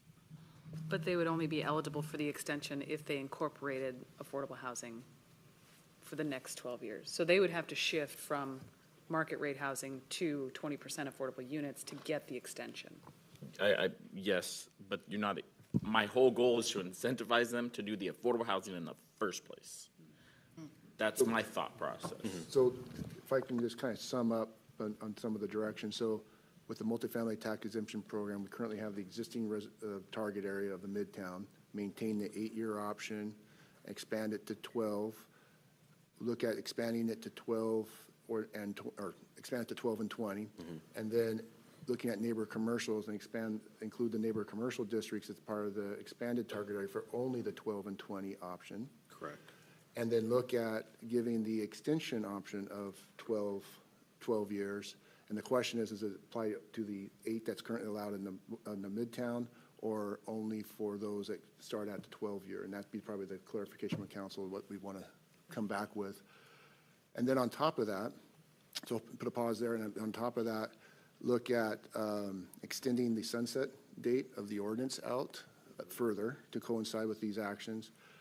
Just clarification, the sunset date is for any new applications. Any existing approved programs would not be terminated at the sunset date. And then, was there anything, was that? I'm gonna look at Vanessa. Yeah, I think Ryan. that's it. I'm And that's thinking it, 10 okay. years on that sunset date, but we can always adjust that later. And then bring that back to council for, further consideration and possible action. Yes. And we probably will have the 8-year conversation again. Yep. It looks like something that we probably need to, go a little more in depth in maybe another work session so that we can really kind of vet that out. I think the 8-year was put out so that we could just have development, like, hey, come build in Lacey, right? And then the 12-year was more like, hey, please build affordable housing in Lacey. I don't think that we want to cancel one out and And by the time this is done, we'll probably have 2 applications at least under the 8-year, and if they didn't have the option of that extension currently, so that could be another consideration too. So. Thank you. So next steps in the process, just to remind you, is that we'll come back with a resolution, which will articulate basically what we just put forth and hold a public hearing. So there will be opportunity to mold this or to change this along the way. These things are not set in stone at this point. It's just a starting point. So we'll hold that public hearing, and then the final thing will be coming back in the ordinance for your review. So that may be a future work session to review that ordinance before it's adopted. So just wanted to kind of. That's a good point. Just to amplify that too, is after the public hearing, then council can take all that information and give further direction when you see in potential final ordinance. I think it's a good place to push off from. Thank you. Okay, all right. Thank you so much for your time. Our next agenda item is our Human Services Work Group. And tonight we have Michelle Chavez. Hopefully, you guys remember well, I guess we still have one more agenda item after that, and I'll save my comments for that one.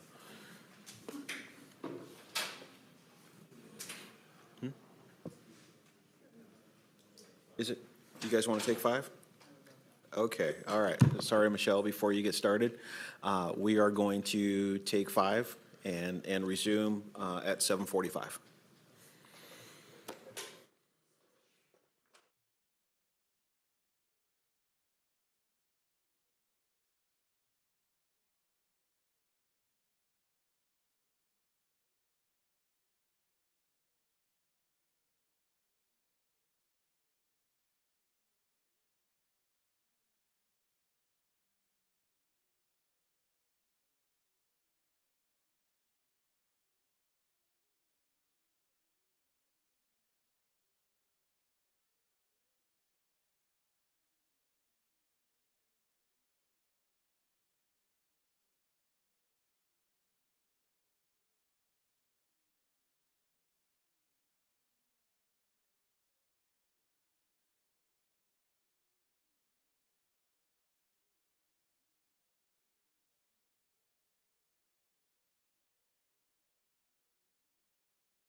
Thank you, Deputy Mayor and council members. My name is Michelle Chavez, and I am the Human Services Coordinator for the City of Lacey.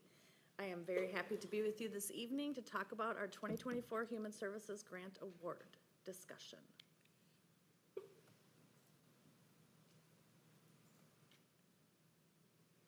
So tonight we're going to talk about a few things: overview of the Human Services Grant Program applications received, overview of the Human Services Work Group, how they reviewed the applications, and then review and discuss 2024 funding recommendations. So we received 16 applications from 15 nonprofit organizations. The total request was over $1.1 million for the total budget allocated $300,000 in 2024. All applicants presented at the August 8th Human Services Work Group meeting. We had 15 public service projects submitted and 1 capital project, brick and mortar. So in your packet, you have a list of all the applications and how much they applied for. So in the application, in your packet, you will have a list of all the folks who applied for funding and what they asked for, what type of program or project they applied for, and then if it was a new or existing project. So there was 10 applicants who emphasized housing, 10 applicants who emphasized survival, and 12 applicants who emphasized security. So those were our 3 buckets for the initial program year: housing, survival, and security. Applicants were allowed to pick more than 1 priority area that their program or project addressed. So to talk about the Human Services Work Group review, we have our wonderful Human Services Work Group. All 7 members reviewed all application using a scoring rubric. I wanted to give a huge shout out. This is the culmination of about 5 months of work with our Human Services Work Group as well as our applicants. All of our members of the Human Services Work Group have a lot of expertise in the human services area, both professionally, lived experience as people who've received services. So they've put in a ton of effort into reviewing these applications, lots of thoughtful comments and feedback from them. On August 8th, all of the applicants presented, and we did have Deputy Mayor and Councilmember Greenstein at that meeting, and they were able to see the presentations as well. I had 1 work group member who was absent, and that work group member did review all the applications. They're recorded on YouTube, just like a public hearing, so we were able to get everybody to view those. Our work group met September 9th to review the scoring totals, the scoring averages, the cost per participant, the amount of available budget per application, and budget percentages per priority area. So we gave the work group 5 options to look at, and I'm going to go over with you all those 5 options. So option number 1, we recommended they could award the grants equally across all the applicants, $20,000, $286, or the total requested by the applicant, whichever is less. Option number 2, we recommended awarding grants equally to organizations that scored an average above 90 on the rubric, $30,000, or the total requested by the applicant, whichever is less. And this is the option that the work group is recommending for us to bring forward. Option number 3, recommend awarding grants fully based on the rubric scores, so that's just the top scores only. Option number 4, recommend awarding grants based on cost per participant, lowest cost to highest cost, 50% of the total requested by applicant. And the option number 5 that we gave the work group was some other option that we had not thought of. Yes.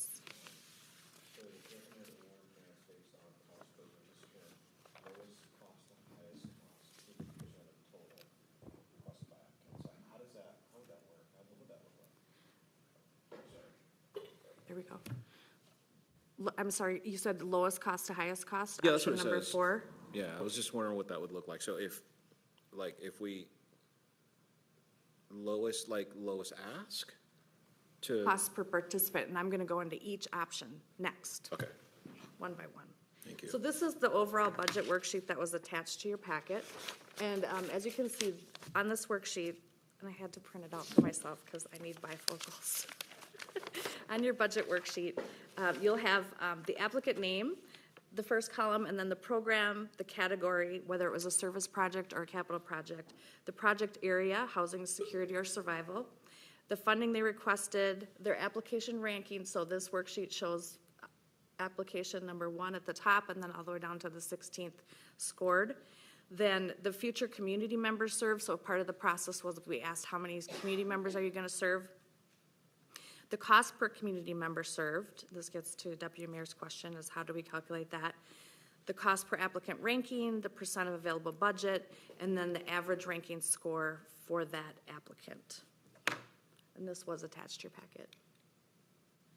So option number 1 is that equal funding or total request, so across the board, giving everybody the same amount, unless they ask for less. So obviously, if they ask for 6,000, we're not going to give them 20. We would give them 6.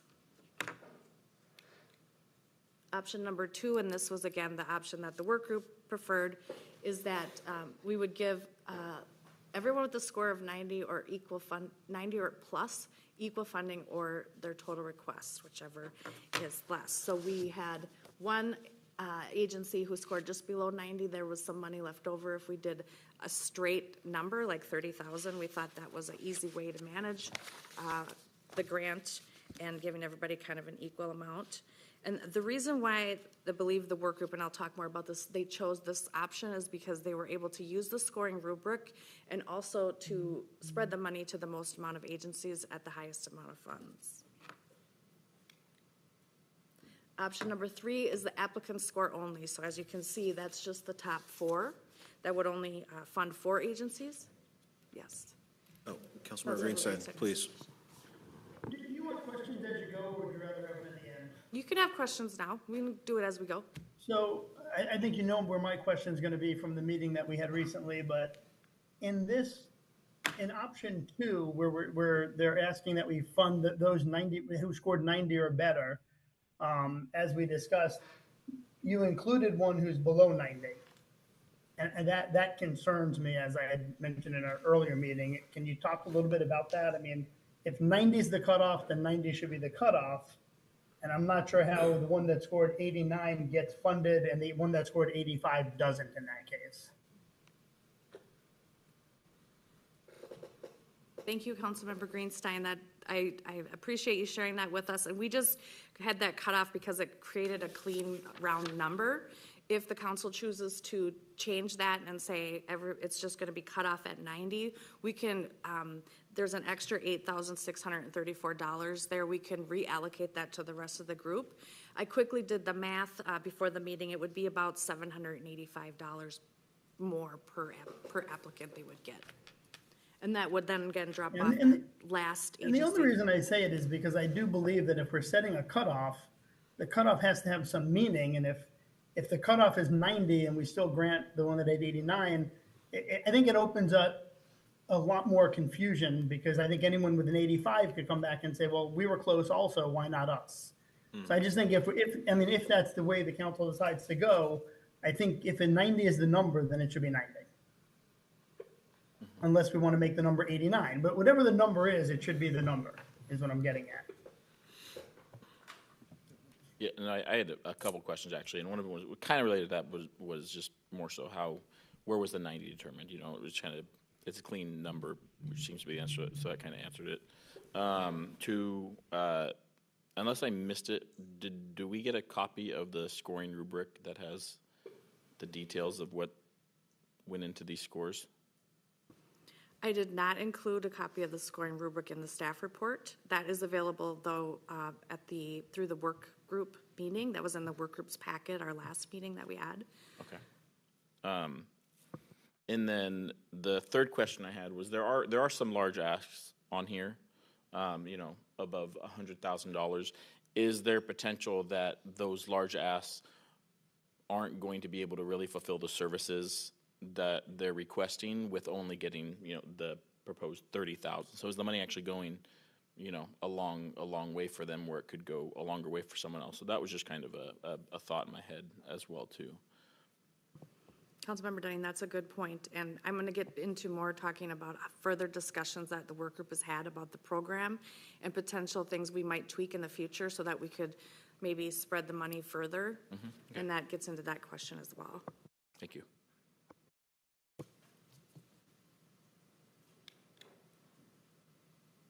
So I think we talked about option 3, that was just the top scores, and that would only fund 4 agencies.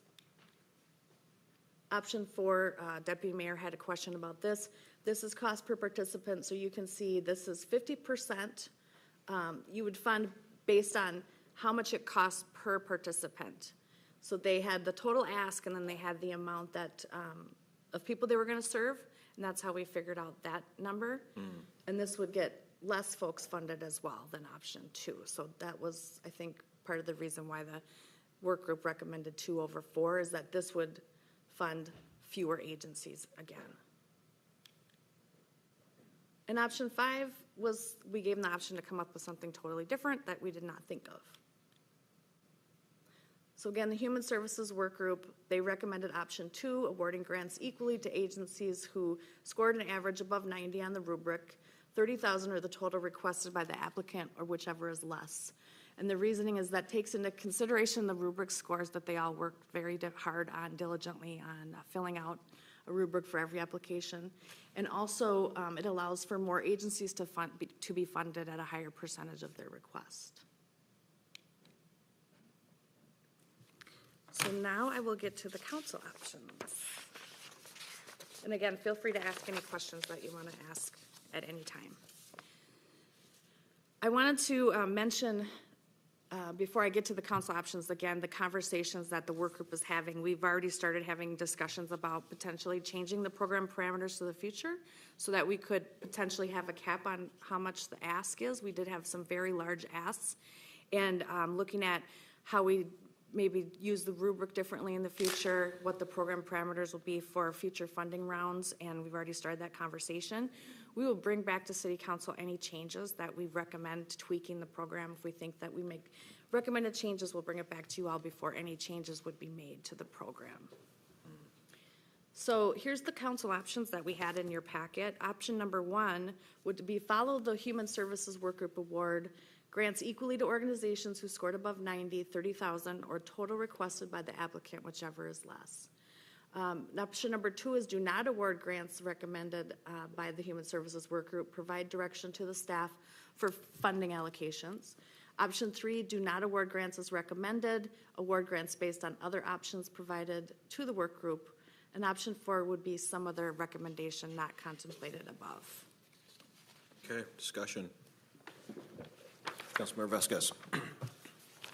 I'm supportive of option 2, but based on Councilmember Greenstein's comments, I think that we should take the leftover funding and distribute it equally among those that scored above 90% or 90 point value 90.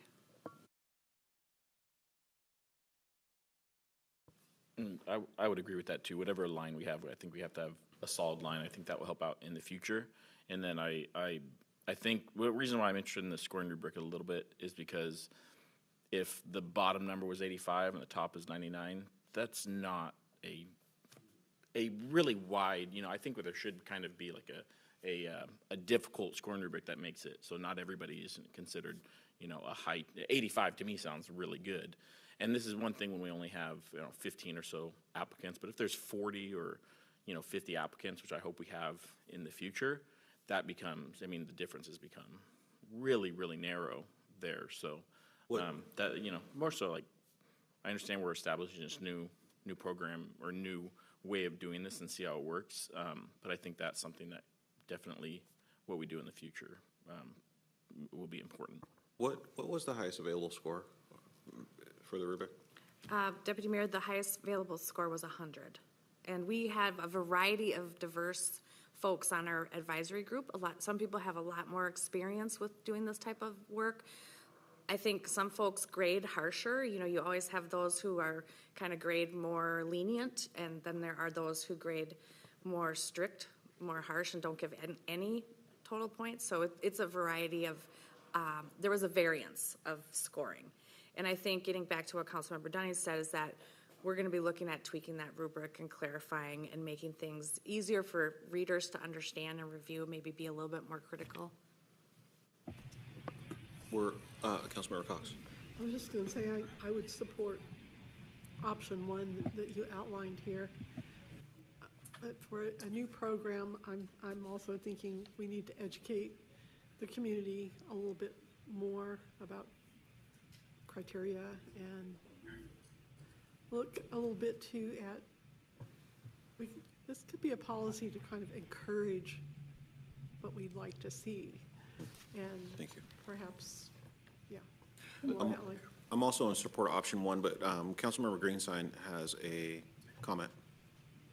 Yeah, I just for the sake of full transparency, I just wanted to let everyone know, one of the applicants did reach out to me with some concerns, and which is why I actually met with them and had the question that I did. But I just wanted to let everyone know that one of the applicants who is not being funded did reach out to me with some concerns on some biases and things. I just wanted to make council aware of that. Their biggest concern, or one of their bias concerns, was that two of the members of the committee actually are involved with some of the organizations. They did recuse themselves, which was the correct way to handle that. But the way it was done on the scoring is their scores were considered as a 95 because that was the average of all the scores. So a 95 was added into those scores for the two people that did recuse themselves. So that was it. I just wanted to let everyone know that. Well, thank you for that To be transparency. And with that, I think that I'm in favor of option one, and that just kind of strengthens my resolve for option one.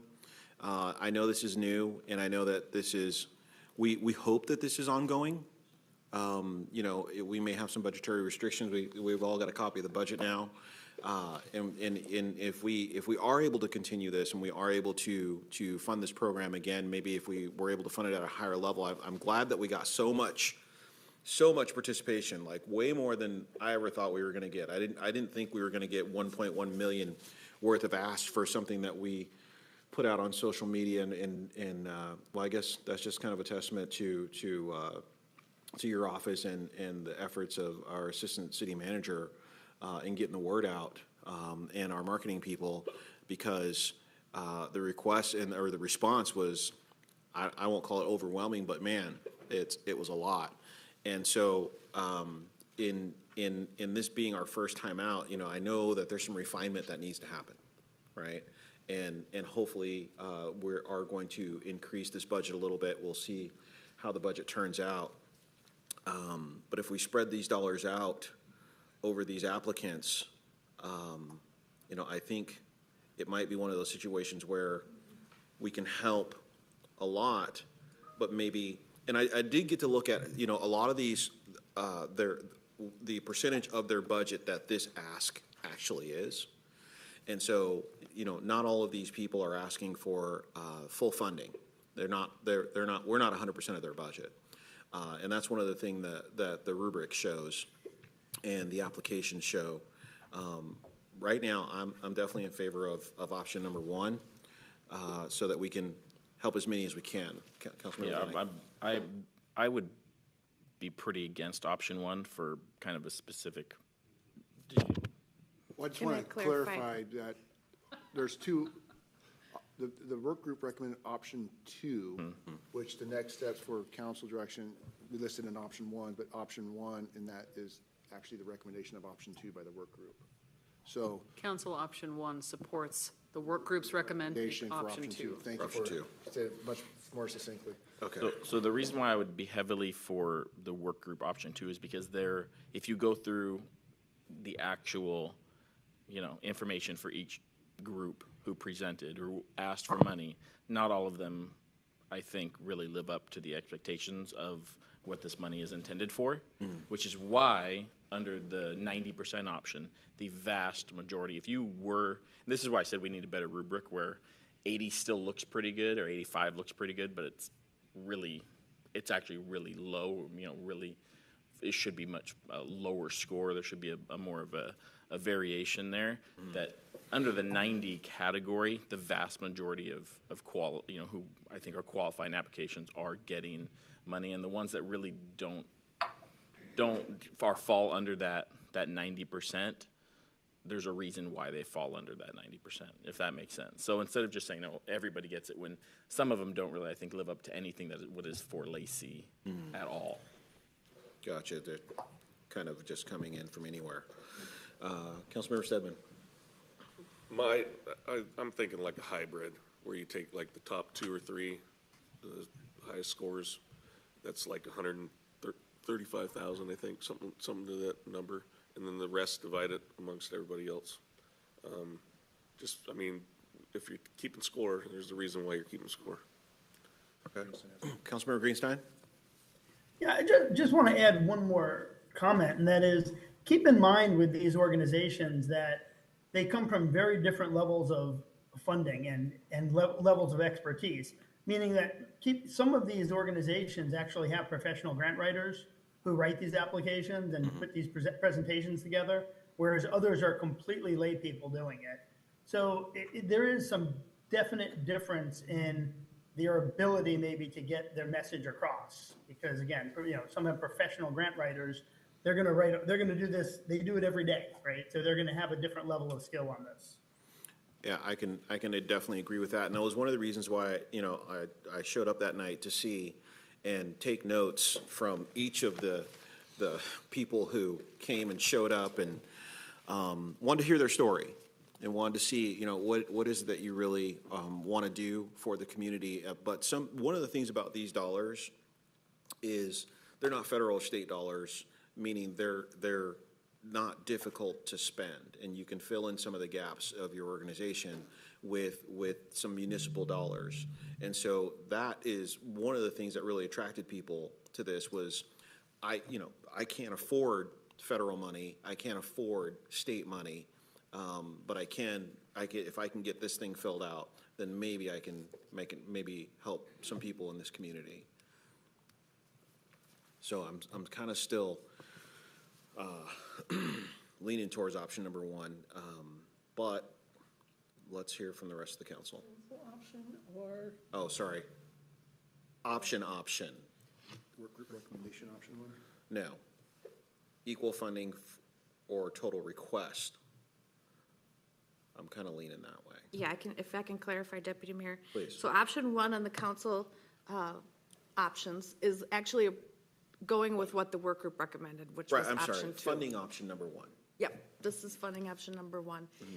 And that's going with what the work group recommended. And again, we are going to be doing a needs assessment, a human services needs assessment. We're in the process of starting that right now. We have an open survey for the community, which is open till October 18th. I hope everyone takes it.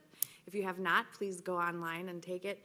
And we'll be going out and doing focus groups and meeting with the community to kind of, for the next future funding rounds, have more prioritization.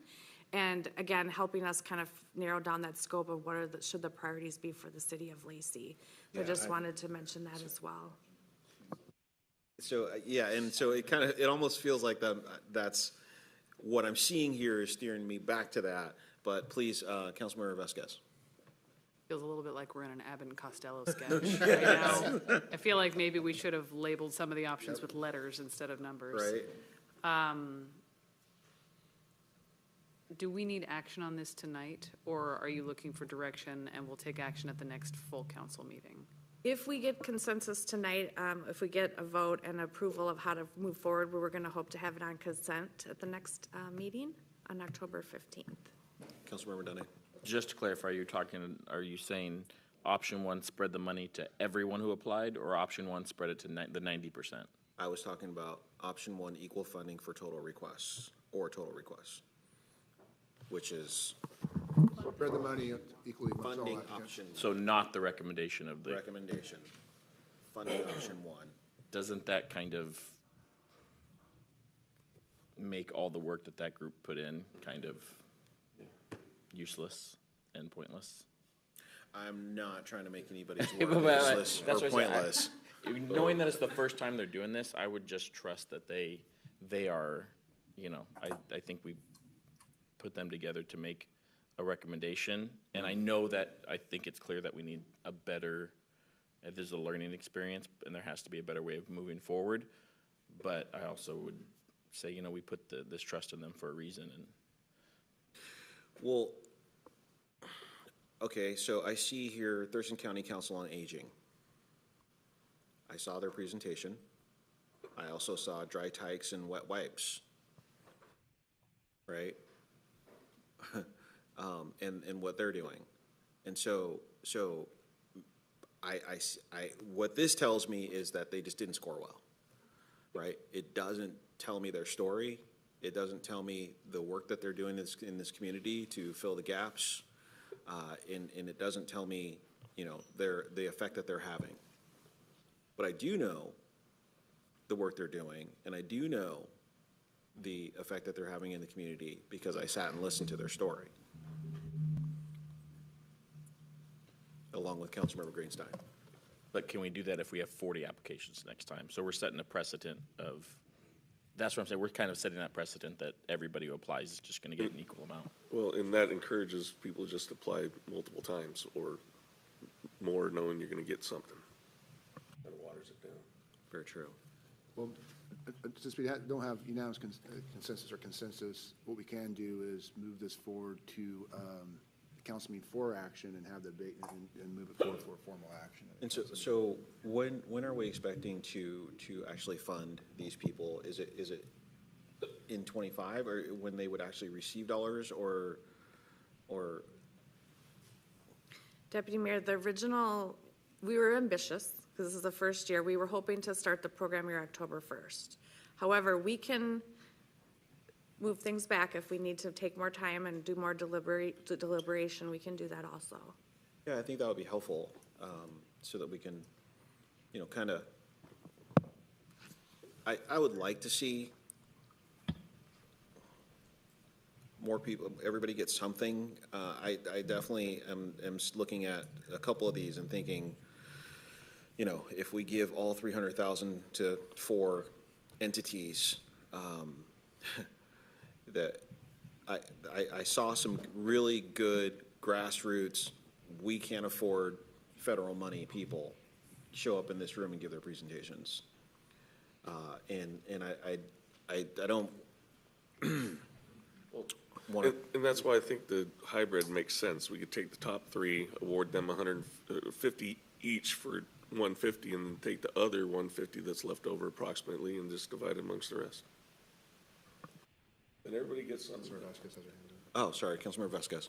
Well, I have a bias for action because the organizations that have requested this money are waiting for it. Right, they need it. So I would rather for us to make a decision sooner than to wait. Because I think we've already added on a substantial amount of time because the council used to be the one to make this decision. We built this process to get a community advisory group together to make recommendations to us. And that feels like a good process, but also a little longer.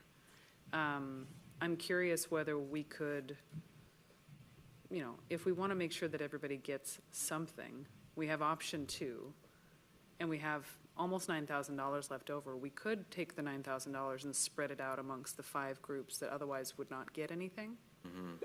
And it's not a large amount of money, but we do have that $9,000 left over. And so, each of the folks that scored below 90 could get $1,500, which is not nothing.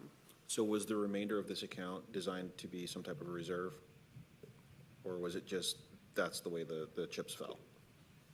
We had working with the work group and the rubrics, and again, these folks have a lot of expertise in the community, and they scored these scores based on the rubric, the presentation, and their experience in working in human services.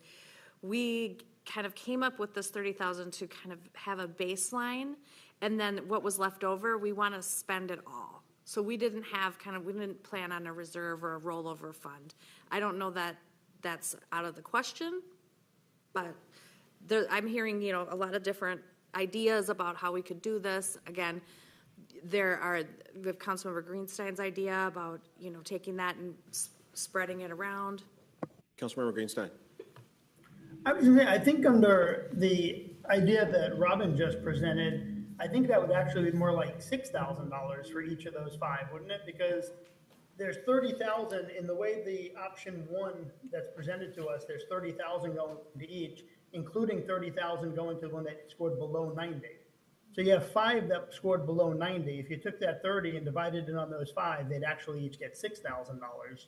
Is that right? And the rest would get the 30,000 as the option 1 recommends. I think the organization that scored the 89 was only going to get $8,600, because that's what was left over. So they weren't going to be allocated the full 30.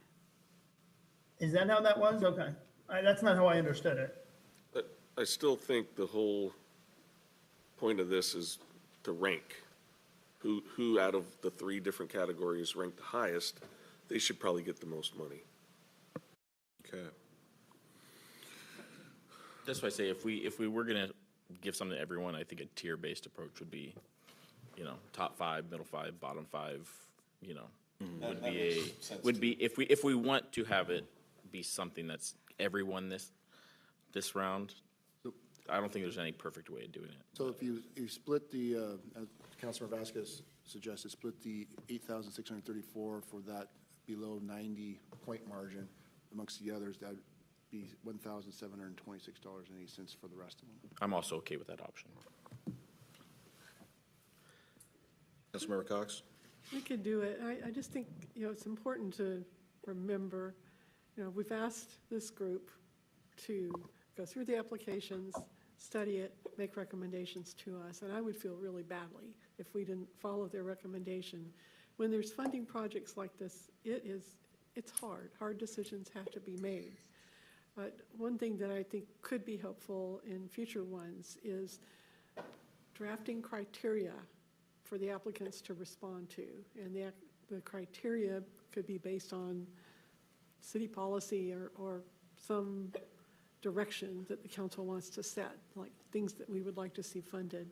And I think then it becomes a little clearer on who can actually meet that rather than, who wants free money from the city, because of course everybody does. And $300,000 to one organization isn't going to go very far unless it's truly a small shoestring mom and pop kind of an operation.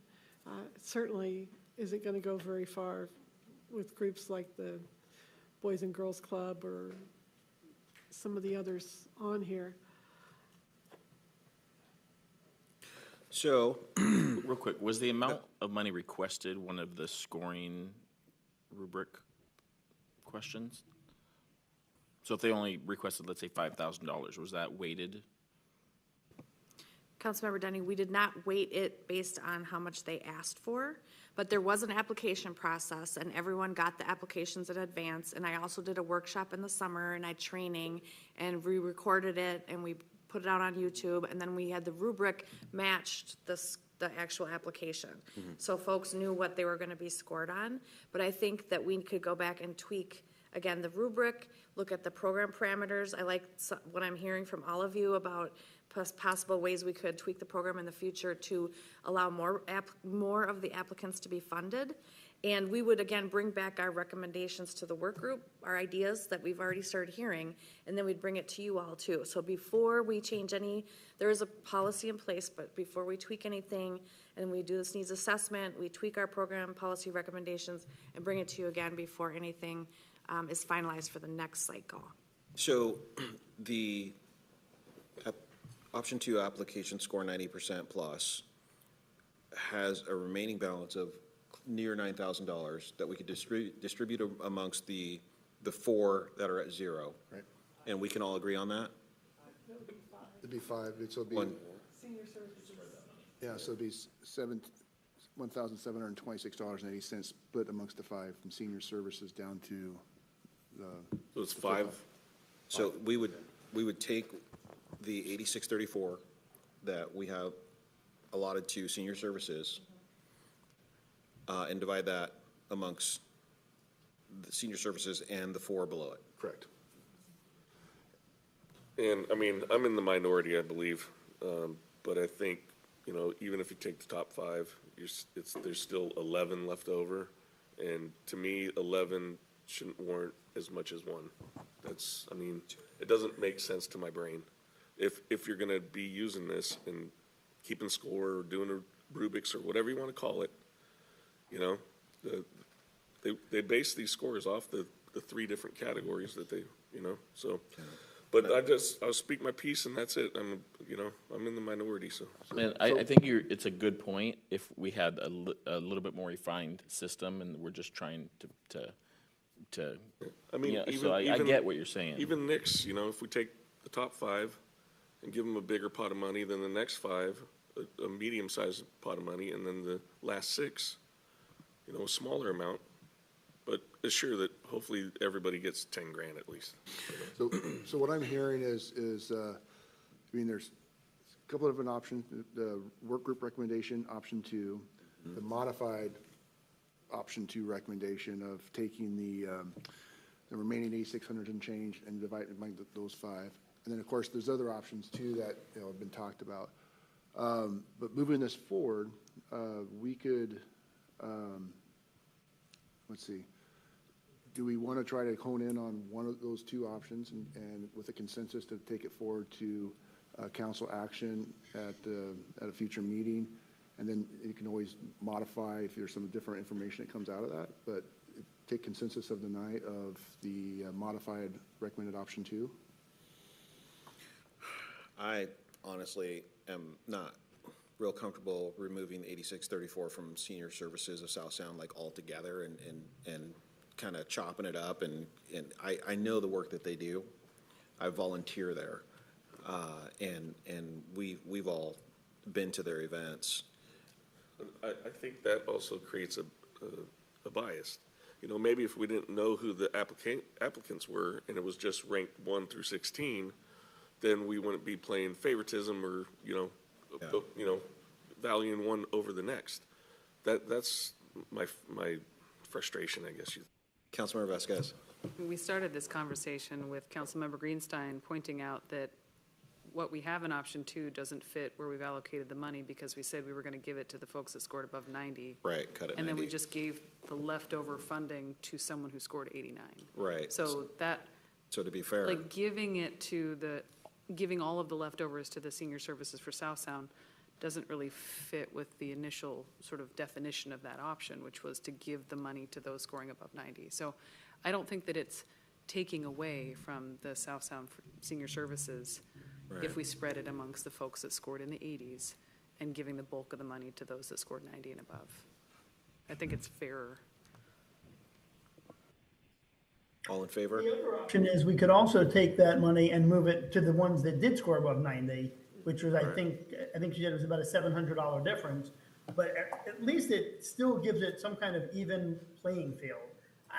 I just think the number just can't be arbitrary. We have to pick a number and stick by it.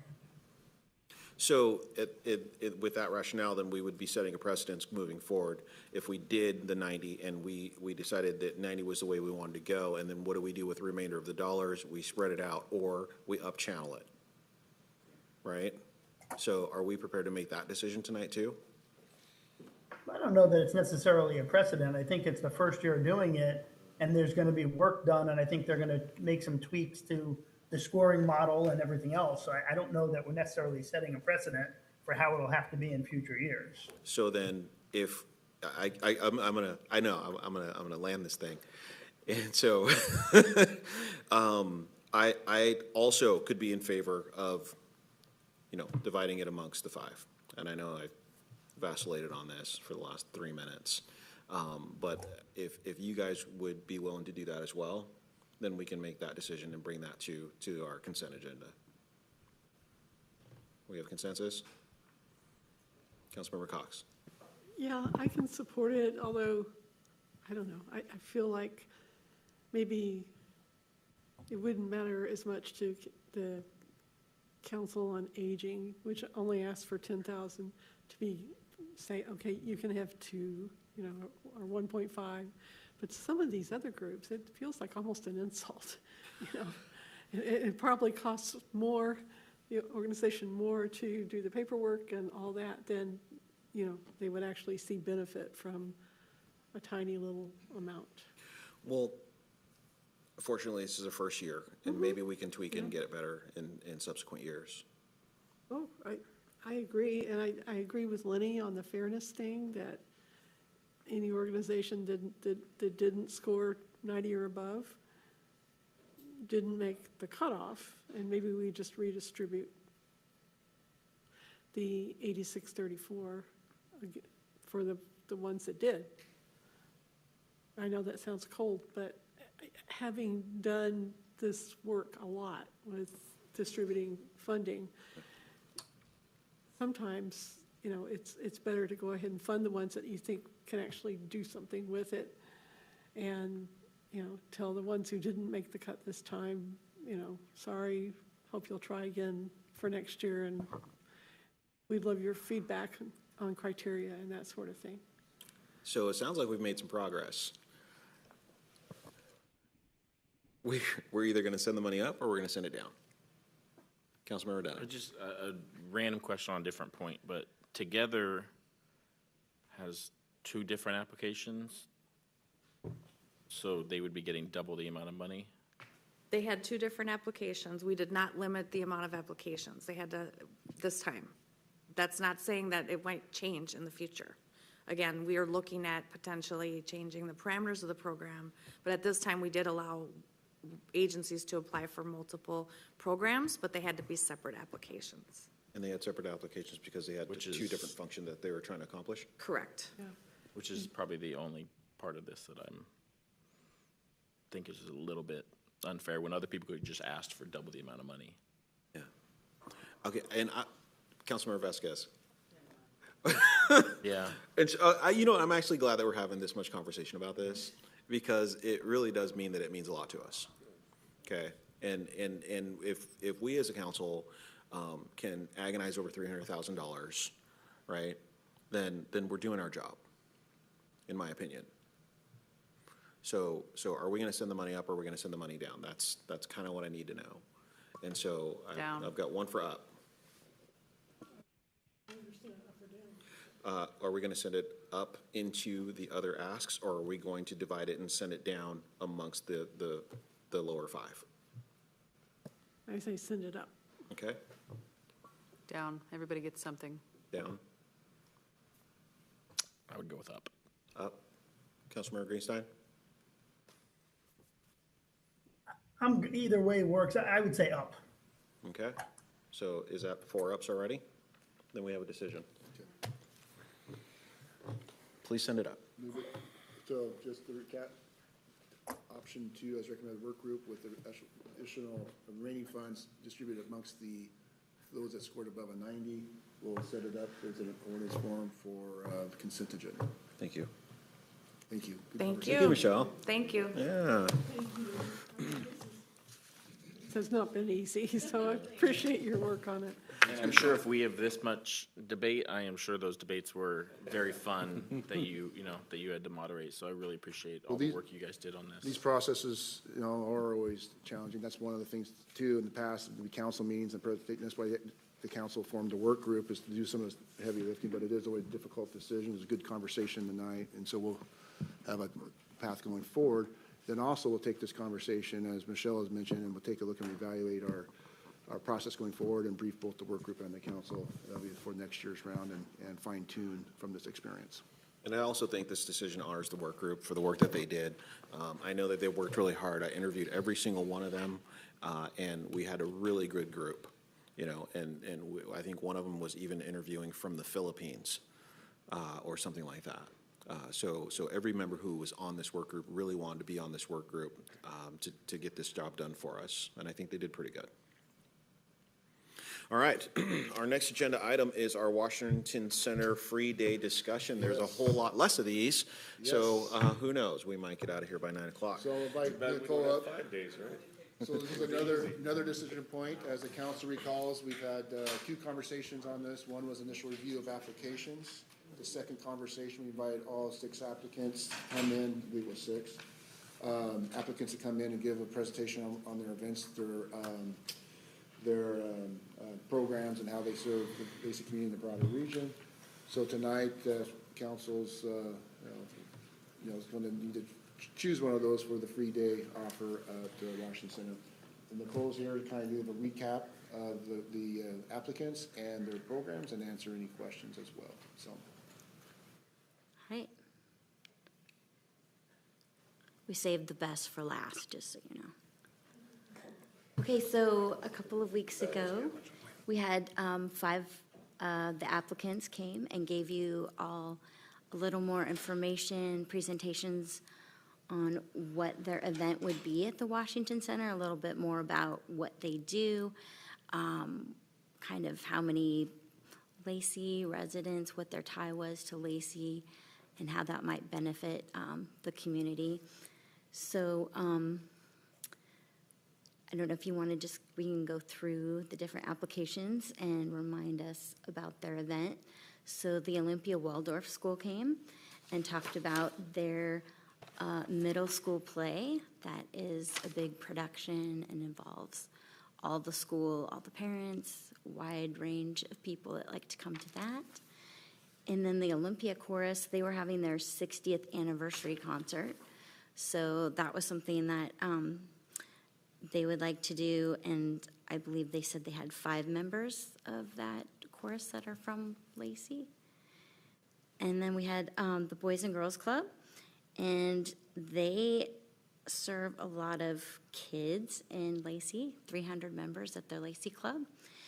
And they are trying to do a fundraiser that would kind of show the kids and their different talents and things that they would like to do.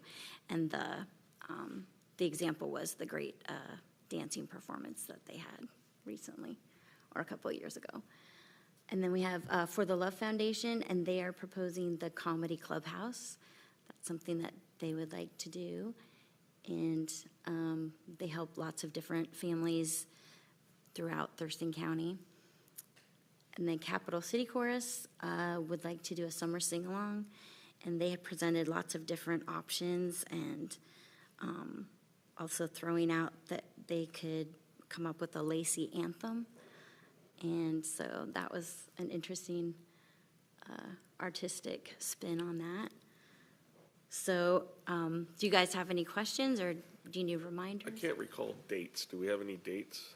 They have all submitted dates with their applications that we checked with the Washington Center, and they were all doable, and some of them they just threw dates out, so we'll work with the Washington Center, and they'll The find a reason date why I that ask works. is, Yeah. you know, the kids and winter coming, they don't have a whole lot of outdoor activities. This would be an indoor activity. And so, I mean, but I like the 60th anniversary thing too, so that's kind of cool that you have a little bit of history there. Yeah, so this will all be for events that would happen in 2025.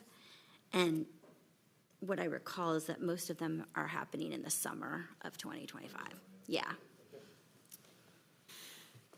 So, earlier I asked Nicole about some of the like the smaller ones, and then like who would, you know, have crowd size, and that would be, you know, for the Washington Center, I think they have 1,200 seats, somewhere in that ballpark. I don't remember their exact number. But Nicole told me about another section of the Washington Center called the Black Box. Would you tell them about this? Yeah, so there is the really big area of the Washington Center where we've probably all seen some amazing events, but then there is another smaller portion that's off to the side, that's the Black Box, that is a smaller, and that is part of the award would be the Washington Center, so they could utilize the larger performance area or the Black Box. So if one of the applicants might have like a smaller venue, they could use that, and they don't have to use the bigger area. But it would still count as towards that day, Yes. that one? Mhm. Okay, whether they use the big area or the small area. So, as far as the council, did you guys have someone in mind? Did you have your number one? Yes. Okay, so there's one. Do we need to have some discussion on who our number one is?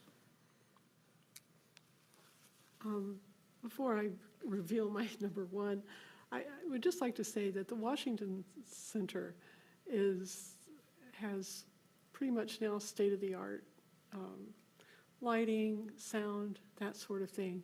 And I just personally would like to see a group that really could benefit from that. Yeah, I mean, could take advantage and put on a showcase, for example, that the, you know, Something befitting the befitting room, the space, the yes, space. yes. I'd like to go with the Capital City Chorus Summer Sing-Along, and I love their idea about composing a Lacey city anthem. I think that's very cool thought. If I remember right, they said they were running out of space. Their crowd size was growing, and they no longer. Yeah, they have been using Glory Day Lutheran, and they have to do like 3 or 4 concerts to be able to accommodate, all the people who want to see it.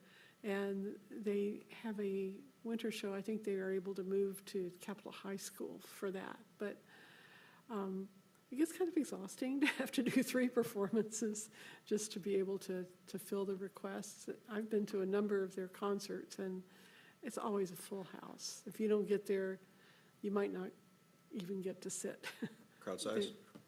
Crowd size for Crowd those performances? size. Do you remember how many people were there? I think Glory Day, I it's like feel like it was 200 around 300 or something.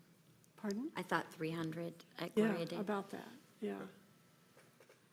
My preference is I want it to be used. I want as many people there as possible for the free event. So if they have a following, they'll probably lean towards them. Okay. Councilmember Vasquez, do you have a preference you would like to share? I think I was vacillating between For the Love, just because of the work that they do in the community, and I thought that their plan was very marketable, but that also struck me as something they might be able to find other venues for, or other sources of support. Like maybe they rent the Washington Center because they get grants from other community organizations, I don't know. So I could support Cap City Chorus as well, just because they've outgrown the space that they're using now. So, my least favorite turned into my first favorite during it. By the way, the Waldorf School, I love what they do, but I just don't think it's the right venue for how many people they have. But I love that they do that, so I did want to say that. Boys and Girls Club was originally my favorite, but just because I love the Boys and Girls Club.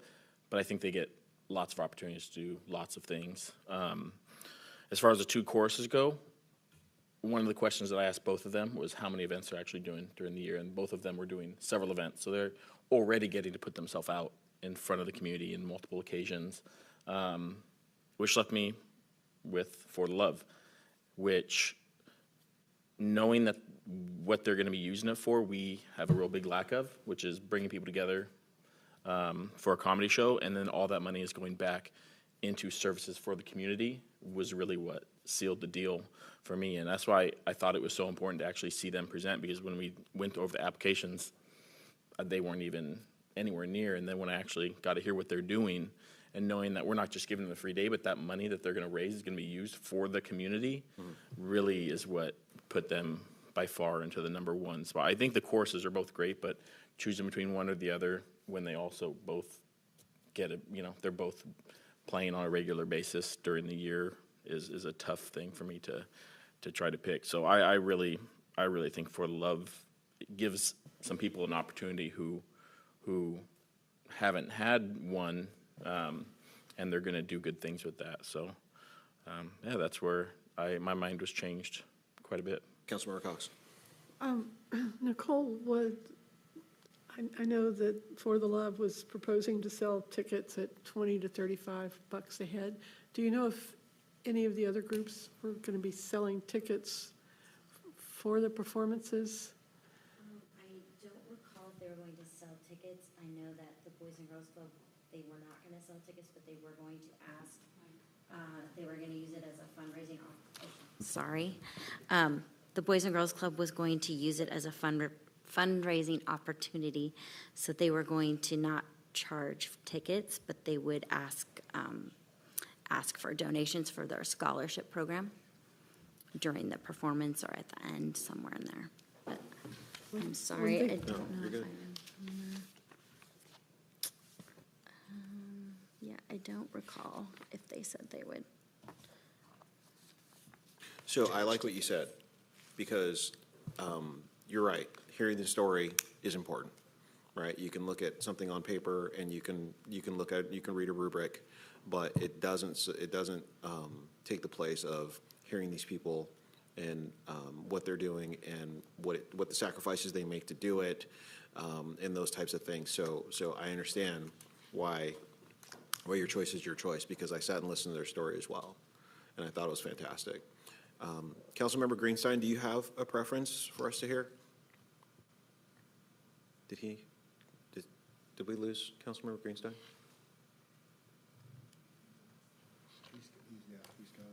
Oh, okay. Well, I didn't think it was that late. Yeah.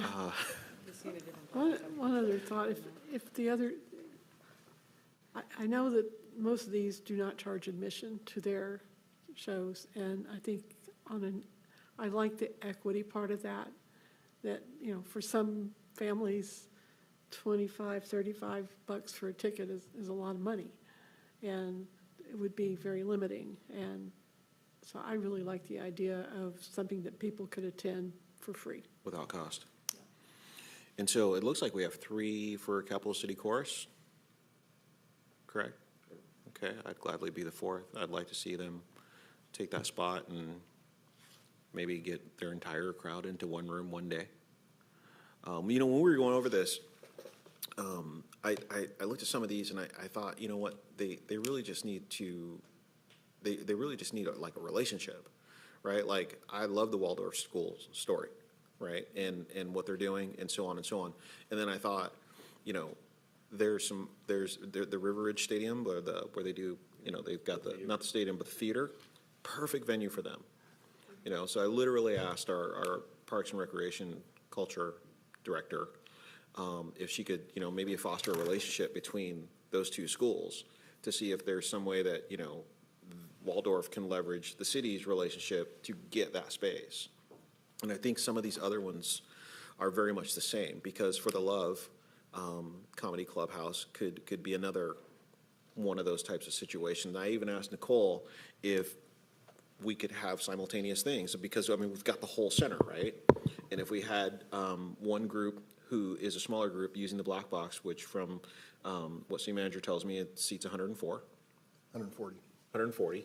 And then we have the other group using the main auditorium. Would that hybrid situation work on a one night? And I don't know that we have the answer to that. That's probably a better question for Washington Center. It'd be coordinating the events on the same day and scheduling probably some time between them. So that'd be something that, again, it'd be one free day if they can combine in those two venues. Because they're not using it all day, but we do have one free day. Is our one free day limited to a range of hours, or? I believe it is for that specific event, but one of the things to keep in mind, the Washington Center doesn't staff the event, it is up to the applicant. They have to staff, and they have, so if you have both things going, I don't know that that's ever happened before. It could create some coordination confusion. Okay. That could just be an then issue. the other piece is we can give contact information for other venues that we're aware of, but trying to create and coordinate meetings and those type of things may be a little bit outside of our role with working with these other partners too. I just want to put that out there for the council as well. We can always get some contact information and here's the right people to talk to about the potential scheduling. And we can definitely provide that to the other applicants, a list of the other venues and contacts. And I'm okay with the chorus. I was at a symphony last week, so I'm okay with the chorus. But I will say that the demographic does skew a little bit older, and things like comedy show, we don't do, I think, a lot, and there's not a lot of activities for younger people. And so sometimes we think about the things that we would want, which maybe for me it might be the comedy show, but I think that's just something in the future to also factor in, is that, you know, all people, all different ages, backgrounds. Well, I went to a comedy show there, and they had a morning or afternoon, and they had an evening show, so they used it, you know, twice. I agree with you. We do need more things like comedy shows, and I've been pushing for it for a long time, right? So activities for people in general. Activities for people in general, especially indoor activities. We are awesome at outdoor activities. We've got like the best park system ever. But if you want to go indoors and do something, we come up a little short, and that's not just Lacey, that's the entire county. So I think with that, we've provided good enough direction for you to, So what I've heard was the decision was with the Capital City Chorus to offer the free day, and if we can provide contact information for other venues that we have in hand to the other applicants, so they can still have other options to pursue.